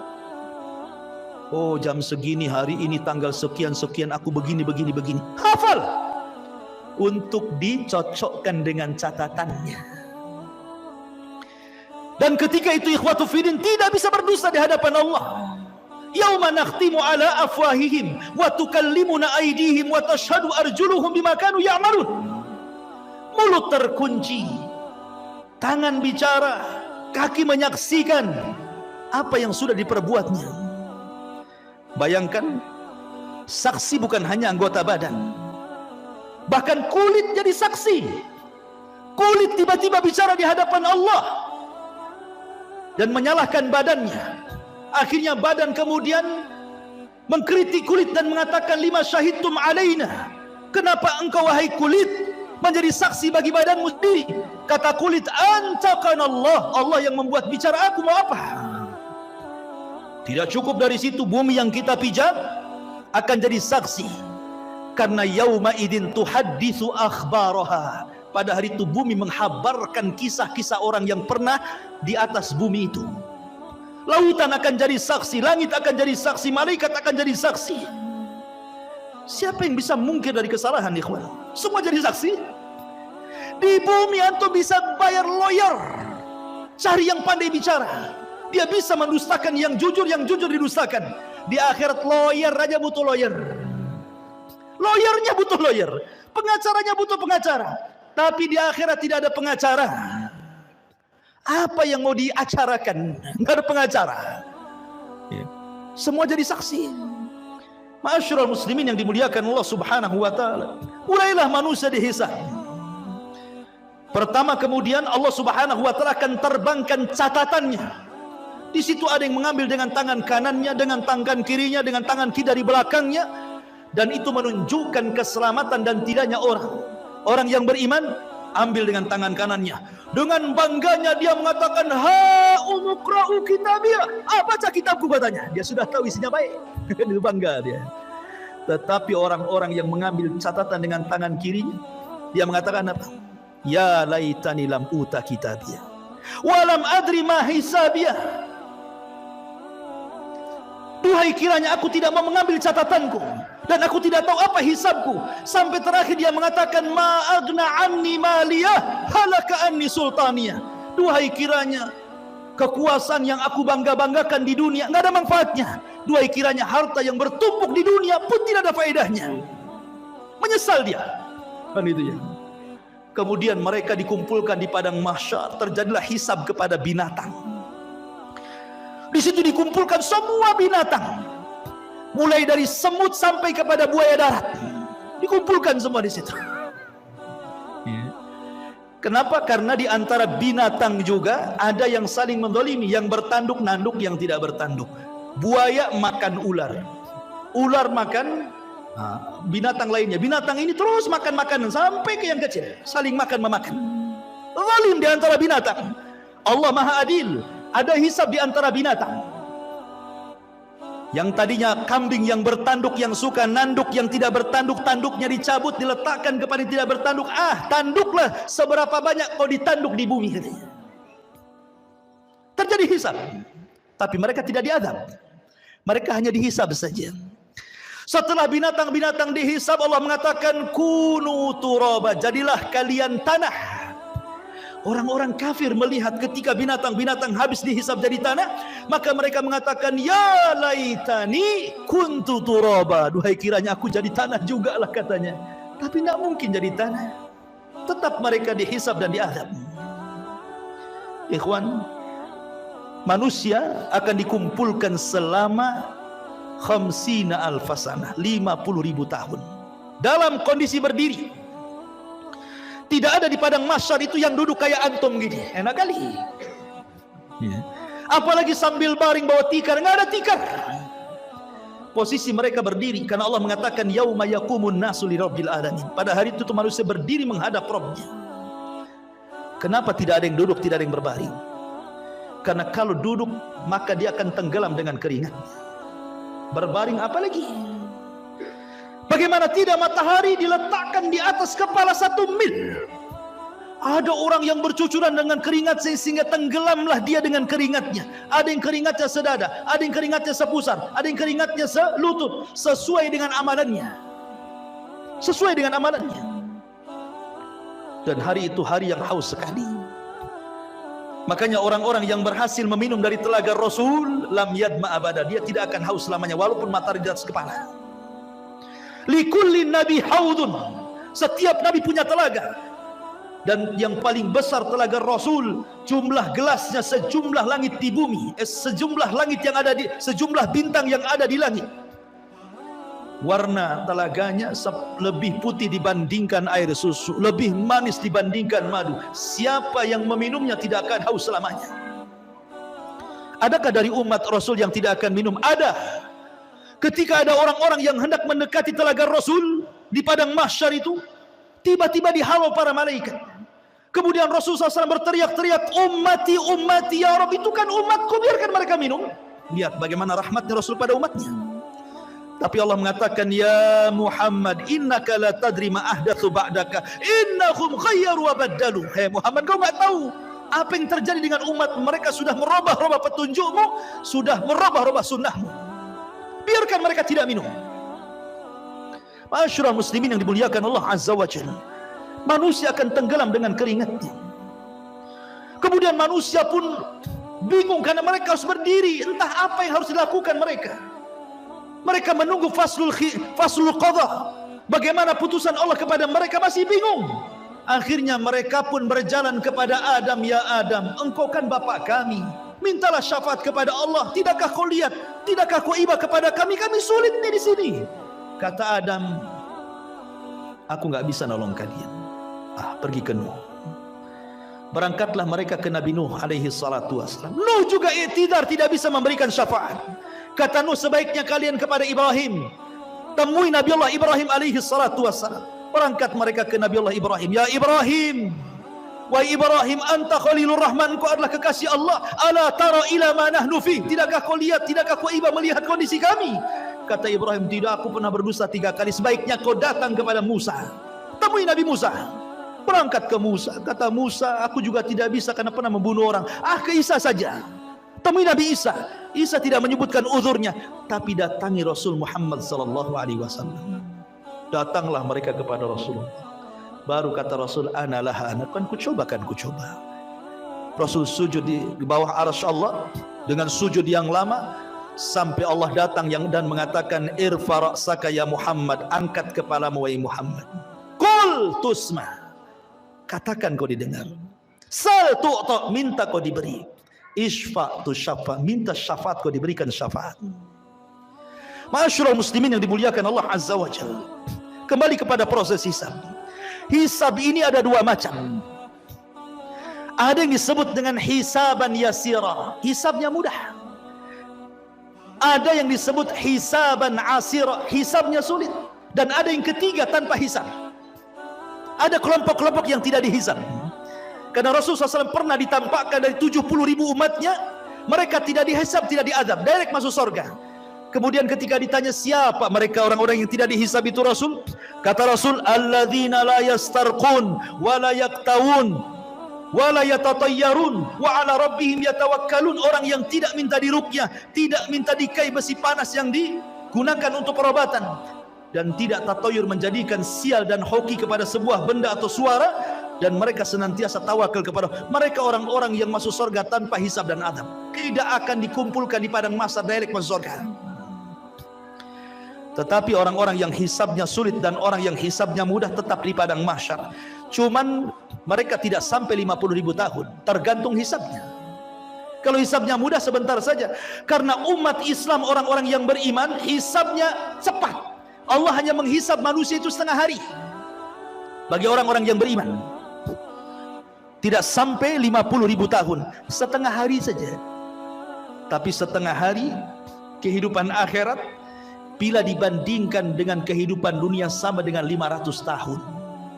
Karena Allah mengatakan, inna yauman inda rabbika ka'alfi sanatin mimma ta'udun. 1 hari kehidupan akhirat sama dengan 1000 tahun kehidupan dunia. Berarti setengah harinya 500 tahun.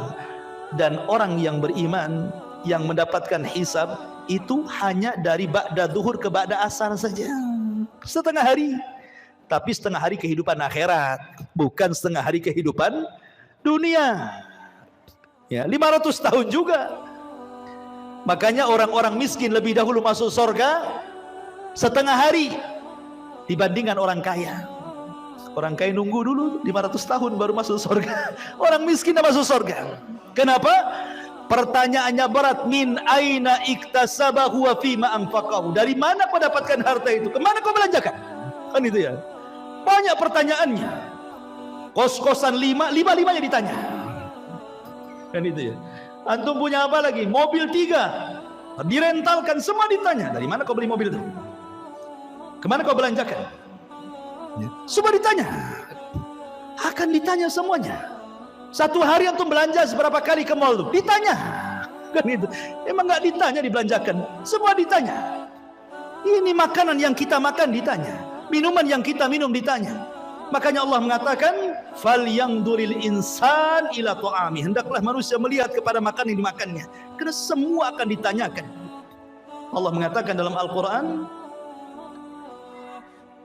dalam surah Al-Hakumut Takatsur, la tus'alunna yawma idzin 'anil na'im. Akan ditanya pada hari kiamat itu semua nikmat yang Allah anugerahkan kepada kita.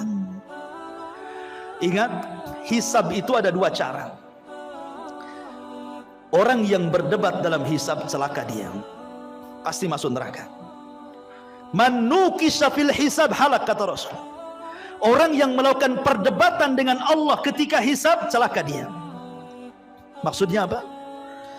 Allah akan mengatakan, dulu ku beri mata kau, sudah kau syukuri matamu? Jawab.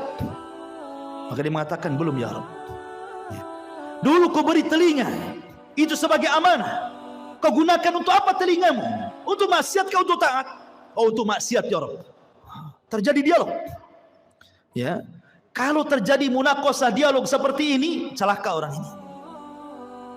Tetapi kalau yang kedua ini tidak terjadi dialog, dia hanya mengiyahkan saja kata Allah, bukankah dulu di bumi aku berikan begini? Iya. Bukankah dulu di bumi aku berikan ini? Iya. Iya, gitu saja. Dia enggak bantah. Maka Allah mengatakan, al-an satartuka wa ghafartu dzanabak. Al-an satartuka, sekarang kututupi dosamu. Wa ghafartu dzunubak, dan ku ampuni dosa-dosamu. Ini hisaban yasira namanya. Hisab yang mudah, hanya ditanya tapi tidak perlu jawab. Tetapi yang memerlukan jawaban sehingga terjadi munakosah dialog antara Allah dengan kita, ini celaka orang ini. Ya, pasti binasa orang ini. Hisabnya sulit. Ketika semua sudah dihisab, maka datanglah mizan, timbangan. Barulah timbangan. Faman thaqulat mawazinu fahuwa fi 'ishatir radiyah wa man khaffat mawazinu fa ummuhu hawiyah wa ma adraka ma hiya narun hamiyah. Siapa yang berat timbangan baiknya, maka dia dalam kehidupan yang diridai masuk surga. Tapi siapa yang berat timbangan buruknya, dipastikan masuk neraka. Ma'asyiral muslimin, setelah terjadi penimbangan amal, maka manusia mulai dikelompokkan tuh dengan sesembahannya masing-masing. Nyembah apa antum di bumi? Nyembah pohon, bersama pohon itu. Nyembah ular sendok, bersama ular sendoknya. Nyembah apa lagi? Batu, bersama batunya. Semua orang dikumpulkan dengan sesembahannya. Dan ketika orang-orang kafir, orang munafik, orang yang beriman sudah terkelompok-kelompok, maka Allah mengatakan, wasiqal ladzina kafaru ila jahannam zumara. Giring orang-orang kafir itu, masukkan ke neraka saja. Mereka tidak akan sempat meniti siratal mustaqim. Padahal Allah mengatakan, wa in kuntum illa wariduha, kalian pasti akan melewatinya. Tapi orang kafir direct masuk neraka, tidak ada lintas melintasi siratal mustaqim. Ketika semua orang-orang musyrik, orang kafir sudah Allah masukkan ke neraka, tinggal mukmin dan munafik. Di sini Allah Subhanahu wa taala bagikan cahaya, setiap orang dapat cahaya. Cahaya itulah bekal kita meniti titian siratal mustaqim. Karena itu gelap. Neraka jahanam itu gelap. Karena titian itu terbentang di neraka jahanam. Karena Allah Subhanahu wa taala mengatakan, wa jaa rabbuka wal malaku saffan saffa wa ji'a bi jahannam yauma idzin yatadzakkarul insan anna lahu dzikra. Ketika Allah datang menemui makhluknya di padang mahsyar, malaikat bersop-sop, Allah katakan, jahanam tarik ke sini. Jahanam pun ditarik. Jahanam punya 70.000 tali kekang. Satu tali kekang ditarik 70.000 malaikat. Besar. Ya. Kemudian di hadapan manusia, kemudian Allah bentangkan di situ siratal mustaqim, jisrun, jembatan yang terbentang di antara neraka jahanam. Jembatan itu halus, lebih halus dibandingkan rambut, lebih tajam dibandingkan pedang. Bahkan jembatan itu akan berlenggak-lenggok, dia tidak diam dan licin. Hanya orang-orang yang ditakdirkan bisa melintasi titian itu. Dan yang pertama meniti jembatan itu adalah Nabi SAW. Ketika Nabi SAW sudah meniti sirat, maka Nabi akan berdiri di ujung titian yang sudah dia sampai di situ, di kontara. Setiap ada umatnya lewat, Rasul mengatakan, ya Rabbi salim salim, ya Rabb selamatkan, selamatkan, selamatkan, selamatkan. Saking kasihannya Nabi dengan kita. Ada yang melewati titian seperti kilat, sudah sampai di sana, gitu ya. Ada yang seperti angin, sudah di sana. Ada yang seperti kuda balap, sudah di sana. Ada yang seperti lari kencang. Ada yang merangkak-rangkak. ada yang terkena kalalib, ya, ada yang kemudian jatuh berdiri, ada yang kemudian nyemplung dari titian itu ke jahanam. Kata Rasul ketika duduk bersama para sahabatnya, ada semacam bunyi besar, cur gitu ya. Kata Rasul mengatakan, tahukah kamu itu suara apa? Sahabat mengatakan, tidak tahu wahai Rasul. Itu batu segede unta 70 tahun yang silam jatuh dari titian dan baru sampai sekarang di intip neraka jahanam. Artinya kalau orang jatuh dari titian sampai neraka itu 70 tahun itu baru sampai di dasar jahanam, naudzubillah. Ya. Ma'asyiral muslimin, maka satu persatu orang-orang munafik diberikan cahaya, orang-orang beriman diberikan cahaya. Orang munafik diberikan cahaya kadang padam kadang terang, kadang padam kadang terang. Ketika berjalan mereka mengatakan, naktabis min nurikum, hai orang yang beriman, tunggu dulu aku ikut cahayamu. Kata orang beriman, ambil lagi kau cahaya di belakang, katanya. Emang di dunia orang munafik bisa menipu orang-orang yang beriman. Yukhadi'una Allah walladzina amanu. Mereka menipu Allah dan orang-orang yang beriman. Di titian siratal mustaqim, orang yang beriman tidak mungkin ditipu lagi. Ya. Ma'asyiral muslimin, ketika semua terseberangi semuanya, sampailah mereka di sebuah tempat namanya Qantoroh. Qantoroh itu depannya pintu sorga. Sampai di sini keletihan orang-orang yang beriman? Tidak. Di sini ada kisos. Di sini Nabi SAW mengatakan, atadruna mal muflisu hadil ummah, tahukah kamu siapa yang bangkrut dari umat ini? Kata sahabat, ya molos saja orang bangkrut, orang yang gulung tikar, orang yang kalah, orang yang usahanya bangkrut, bankrupt dan yang lainnya. Kata Rasul, bukan itu. Orang yang bangkrut adalah orang yang datang pada hari kiamat membawa pahala solat, pahala zakat, pahala sedekah, pahala puasa, pahala ini, pahala itu. Tapi di satu sisi dia pernah mendolimi si fulan, mengambil harta si fulan, menumpahkan darah si fulan, mencaci maki si fulan, merendahkan si fulan. Akhirnya di kantor ini terjadi kisos. Padahal depan pintu sorga tuh. Supaya orang yang masuk sorga mendapatkan keadilan. Supaya dalam hatinya tidak ada lagi dongkol dengan kawannya. Supaya ketika masuk sorga di wanaza'na ma fi suduruhum min ghillin ikhwana. Allah cabut perasaan dengki sehingga menjadi bersaudara dalam sorga. Karena orang-orang penduduk sorga itu satu hati. Kalau kita akan berhati-hati, ada yang dengki, ada yang iri, ada yang benci, ada yang marah, ada yang emosi, kan itu ya. Supaya tidak ada itu, maka terjadi kisos di sini. Ya. Hei, dulu kau sudah memukul aku, sini kamu. Mana pahalamu? Diambil pahalanya. Nih dosaku. Ketika kemudian dia sudah tidak punya pahala karena sudah dikasihkan orang banyak, karena banyak yang didolimi, dia mengatakan, mana pahalamu? Aku tidak punya pahala, sudah habis. Kalau gitu ambil dosaku saja. Oh gitu ya. Fa in faniyat hasanatuhu, kalau sudah habis kebaikannya, maka nggak dilempar dosanya kepada dia. Pada sudah dikontoroh, dilempar lagi ke belakang ke neraka. Ketika kisos sudah terjadi, ini kisos sesama orang yang beriman ya. Kalau kisos dengan orang kafir, kisos dengan binatang, dolim kepada binatang, dolim kepada orang kafir, dolim sesama orang kafir, dolim orang-orang yang beriman kepada orang kafir atau orang kafir kepada beriman, ini sebelum titian. Sebelum titian, nah itu dolim di situ. Kisosnya itu. Tetapi di kantor itu hanya khusus orang beriman saja, karena sudah mau masuk surga masalahnya. Bahkan orang-orang yang dibunuh akan datang menghadap Allah tanpa kepala. Dalam hadis Abdullah bin Abbas radhiyallahu anhu itu, tangan kirinya membawa kepalanya. Walaupun ketika di bumi tidak dibunuh dengan cara dipenggal kepala, tapi nanti pada hari kiamat orang yang dibunuh itu seperti itu bentuknya. Lehernya nggak ada, kepalanya dipegang oleh tangan kirinya, tangan kanannya menyeret orang yang membunuhnya. Kemudian menghadap Allah dan mengatakan, ya Rabb, sal hadza lima qatalani. Tanya orang ini, kenapa kau bunuh aku? Kenapa dia bisa membunuhku?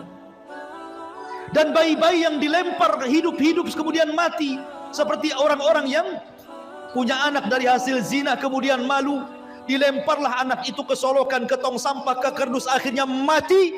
Maka Allah mengatakan, wal mau'udatu su'ilat bi ayyi dzambin qutilat. Bayi-bayi itu akan membawa kepalanya menghadap Allah dan mengatakan, ya Rabb, sal hadza lima qatalani. Tanya ibuku kenapa dia membunuhku, tanya bapakku kenapa dia membunuhku. Semua akan ada kisah, ikhwan. Hati-hati ya. Tapi kalau sudah tidak ada kisos lagi, baik antara orang kafir dengan orang yang beriman atau sebaliknya, manusia dengan binatang atau sebaliknya, kemudian kisos terjadi antara orang yang beriman dan sudah selesai, maka manusia berjubel di pintu sorga. Sayati alaikum zaman kadidum minaz ziham. Akan datang, kata Rasul, zamannya manusia akan berdesak-desakan di pintu sorga. Padahal mereka sudah diponis masuk sorga, tidak mungkin masuk neraka, tapi tidak bisa masuk sorga juga karena pintunya tertutup. Semua para nabi berusaha membuka, tidak bisa, tidak diizinkan malaikat Ridwan. Tiba-tiba di tengah-tengah manusia yang sudah diponis masuk sorga itu, muncullah seorang laki-laki, Sayyidul Anbiya'i wal Mursalin, Sayyidul Awwalina wal Akhirin, Muhammad sallallahu alaihi wasallam, Nabi kita, qudwah kita, Rasul kita, mendekati pintu dan membuka pintu sorga dengan mengetuknya, Assalamualaikum. Maka Ridwan mengatakan, Waalaikumsalam. Man, siapa kamu? Kata Rasul, ana Muhammad, saya Muhammad. Kata malaikat Ridwan, bika umirtu alla aftah li ahadin qablak. Aku diperintah Allah untuk tidak membuka pintu surga kecuali kau yang minta. Kata Rasul, ana awal man aftatihu babal jannah. Sayalah orang yang pertama kali membuka pintu surga. Dibentanglah pintu surga. Pintu surga ini ada yang meneriak, ada yang berteriak. Jadi Allah Subhanahu wa taala meletakkan para pemanggil di pintu-pintu surga. Kalau dia ahli solat, duya min babis solat. Hei pakar-pakar solat, kau ke sini, masuknya di sini, jangan di situ. Yang pakar puasa sunnah, puasa Senin Kamis, Ayyamul Daud, pokoknya ahli puasa, ada pintunya dari pintu royan. Hei ahli puasa, sini dari pintu royan, jangan pintu itu. Pintu jihad mengatakan, hei yang mati syahid lewat sini. Pintu tobat, hei yang tobat lewat sini. Masing-masing pintu itu menyeru kepada keahlian ibadahnya masing-masing. Dan sorga itu memiliki 8 pintu, berbeda dengan neraka 7 pintu. Kenapa? Biar menunjukkan bahwa rahmat Allah lebih luas dibandingkan murkanya. Makanya dibuat pintu surga lebih banyak dibandingkan pintu neraka. Karena Rasul mengatakan, Allah berfirman, inna rahmati wasiat ghadabi. Rahmatku lebih luas dibandingkan murkahku. Ma'asyiral muslimin, ketika ada orang yang berdiri di pintu surga, ini berdiri nih, dia nggak mau masuk surga. Kata Allah, udkhulul jannah bi rahmati. Masuk ke dalam surga dengan rahmatku. Orang ini mengatakan, ya Rabb, oh enggak, saya enggak mau masuk surga dengan rahmatmu ya Rabb. Kalau masuk surga karena rahmatmu itu bagi orang yang melakukan dosa, kemudian bertobat, kau kasih sayangi dia, akhirnya kau katakan masuk dengan rahmatmu. Aku ini enggak pernah berbuat dosa, aku ingin masuk surga dengan amalanku. Wow, dia merasa bangga dengan amalannya. Karena aku enggak pernah berbuat dosa, masukkan aku dengan amalanku, katanya. Baik, kata Allah. Hitung amalanmu berapa? Dihitung amalannya. Rupanya amalannya tidak sebanding dengan satu nikmat yang Allah berikan, nikmat penglihatan. Karena amalannya lebih banyak daripada melihat. Karena takut dia tidak bisa masuk surga dengan amalannya. Kalau gitu, ya Rabb, masukkan aku dengan rahmatmu ke dalam surga, katanya. Ya, karena masuk surga itu karena rahmat Allah. Kata sahabat, wala anta ya Rasul, termasuk engkau wahai Rasul, termasuk saya. Allah masukkan saya ke surga karena rahmatnya. Tapi Allah masukkan ke neraka karena keadilannya. Ma'asyiral muslimin yang dimuliakan Allah Subhanahu wa taala.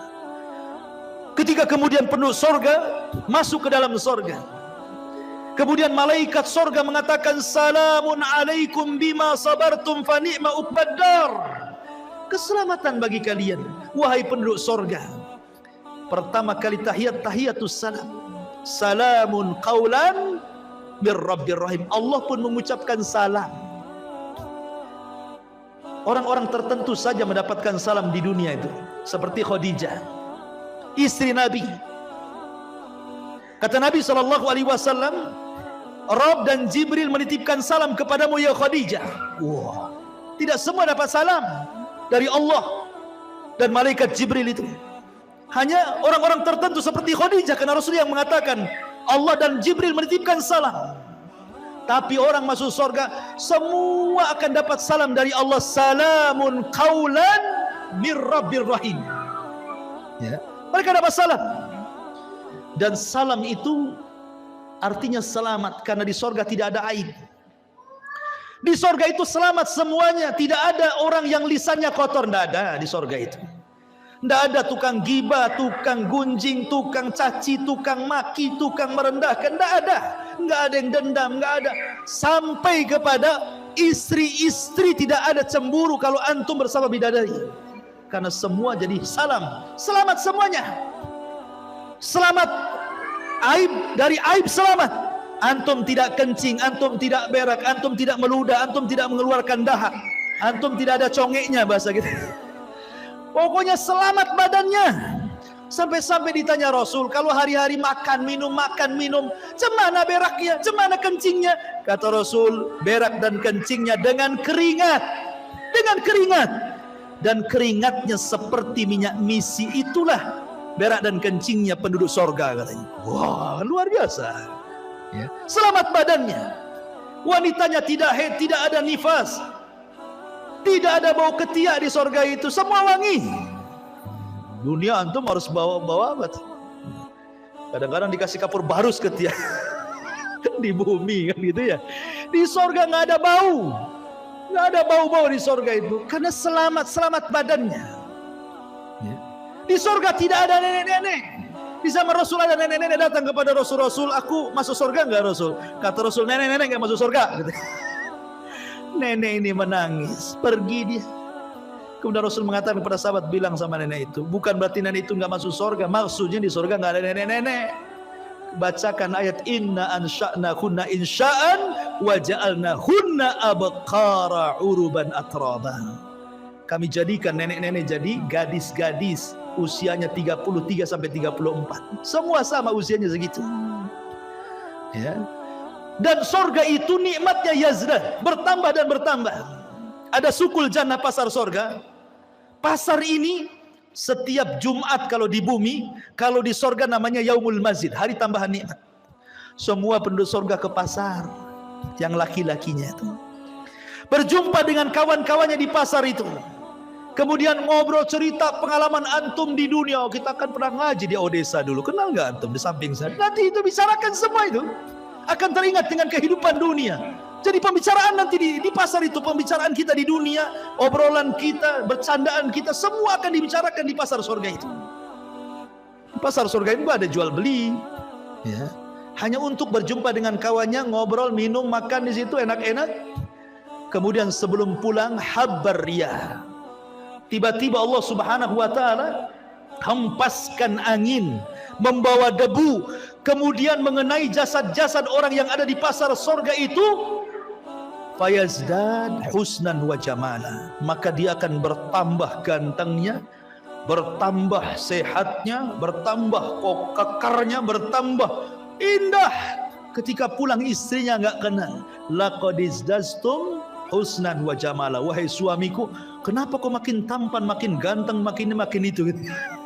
Dalam kisah Israiliyat disebutkan, ini Israiliyat lagi ya. Jadi di pasar-pasar surga itu banyak gambar macam-macam. Ya, mungkin kalau di dunia itu antum tahu tukang cukur kan banyak tuh gambarnya kan. Ada yang jadi sebegini rambutnya, jadi sebegini rambutnya, jadi sebegini, kan banyak tuh. Tinggal tunjuk saja, cukur saya seperti ini. Nanti dicukur kayak gitu kan. Dan di surga itu akan dibentuk tuh macam-macam gambar yang ganteng-ganteng itu, tinggal nunjuk saja Anda akan seperti itu. Itu cerita Israiliyat. Ya. Ya. Oh kayak gitu. Kayak siapa? Antum kayak Abu Humairah, jadilah Abu Humairah. Gak mau lah, gemuk gitu. Jadi mereka pulang itu berjumpa dengan istrinya, kata istrinya, laqad izdaztum husnan wa jamala. Hei suamiku, kenapa kau makin ganteng? Kata suaminya, kau juga kenapa makin cantik, katanya. Jadi setiap minggu kenikmatan itu bertambah, makin ganteng, makin ganteng, makin ganteng. Makanan hari ini kalau dimakan besok lebih nikmat, kalau dimakan lusa lebih nikmat, dimakan lusanya lagi lebih nikmat, makin nikmat. Coba antum makan mangga, dibiarkan 1 bulan. Hari ini makan mangga, besok mangga dibiarkan 1 bulan. 1 bulan depan antum makan tuh mangga. Nanti atau setahun antum ada tinggal peloknya saja itu kan. Di sorga itu makin hari makin nikmat. Ya, kan luar biasa tuh. Makin hari makin ganteng. Coba antum hari-hari ke pasar sini, makin ganteng atau makin kusut tuh? Makin kusut kan itu. Stres apalagi bawa istri yang dicatat beli bawang, pulang beli baju pula kan. Stres lagi. Makin turun alisnya. Ya. Ma'asyiral muslimin yang dimuliakan Allah Azza wa Jalla. Ketika orang masuk surga, pertama yang dimakan apa? Dan pertama yang diminum apa? Yang pertama dimakan itu kabidil hut. Hatinya ikan paus. Tentu ikan paus akhirat, bukan ikan paus di Saus kayak kan, istilah ikan paus. Kemudian makan air jahe. Jahenya jahe surga. Kata Abdullah bin Abbas, dunia dan surga itu hanya mirip nama, tapi hakikatnya berbeda. Di dunia ada jahe, air jahe, wedang jahe. Di surga ada wedang jahe. Hanya kesamaan nama, tapi hakikatnya berbeda. A'dadtu li ibadis salihin ma la ainun ra'at wala udhunun sami'at wala khatara ala qalbi bashar. Kenikmatan di surga itu tidak bisa dilihat mata, didengar telinga, terlintas pun tidak. Bagaimana caranya menggambarkannya? Jadi hanya kemiripan nama saja. Di surga ada pisang, di dunia ada pisang, tapi pisang surga beda rasanya. Di surga ada madu, di dunia ada madu, beda madu surga. Di surga ada khamar, di dunia juga ada khamar, beda. Khamar di dunia ini paling rendah sakit kepala orang minum, paling tinggi teler tidur di got. Tapi khamar di surga itu ladzatul lisyaribin, lezat bagi peminumnya, lezat. Ya, ma'asyiral muslimin, dan di surga Allah sudah peruntukkan satu orang mendapatkan 2 istana minimalnya. Karena Allah mengatakan waliman khafa maqama rabbih jannatan, bagi orang yang takut Allah sediakan 2 istana. Dan dia akan mendapatkan nikmat yang besar sebagaimana ahlun nar akan mendapatkan azab yang besar. Ketika penduduk surga, idza dakhala ahlul jannatal jannah wa idza dakhala ahlun naron nara, apabila penduduk surga masuk ke dalam surga, penduduk neraka masuk ke neraka, ji'a bil mauti ala suratil kabsi, didatangkan kematian dalam bentuk kambing gibas, disembelihlah kematian itu sehingga tidak ada kematian lagi. Maka datanglah penyeru kepada penduduk surga, ya ahlal jannah la mautalakum wa ya ahlan nar la mautalakum. Hei penduduk surga, tidak ada kematian. Hei penduduk neraka, tidak ada kematian. Maka penduduk surga akan mendapatkan nikmat selamanya, dan penduduk neraka akan mendapatkan azab selamanya. Itulah ringkasan perjalanan manusia dari kelahiran sampai wafat, sampai di padang mahsyar, sampai masuk ke dalam surga dan neraka. Tentu yang saya ceritakan ini bagian kecil, hanya gambaran. Karena hakikatnya jauh dibandingkan yang diceritakan. Sehebat apapun orang menggambarkan surga, surga menyelisihi gambarannya. Karena surga tidak bisa dibayangkan. Kita hanya menukilkan sabda-sabda Nabi, ayat-ayat Al-Quran. Beginilah gambaran surga. Karena tidak semua dibentangkan. Ya. Oleh karena itulah perlu keimanan yang kuat tentang adanya hari akhir. Makanya di antara satu dari rukun-rukun iman, al-imanu bil yaumil akhir, beriman dengan hari akhir. Wallahu a'lam bishawab. Karena sudah malam juga, tidak ada tanya jawab ya. Ada acara? Iya, ini ada acara ini.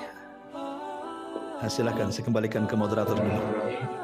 Di pertemuan kami menggunakan buah yang akan memberikan dari DKM Masjid Al-Aqsa Desa Cindramata kepada Ustaz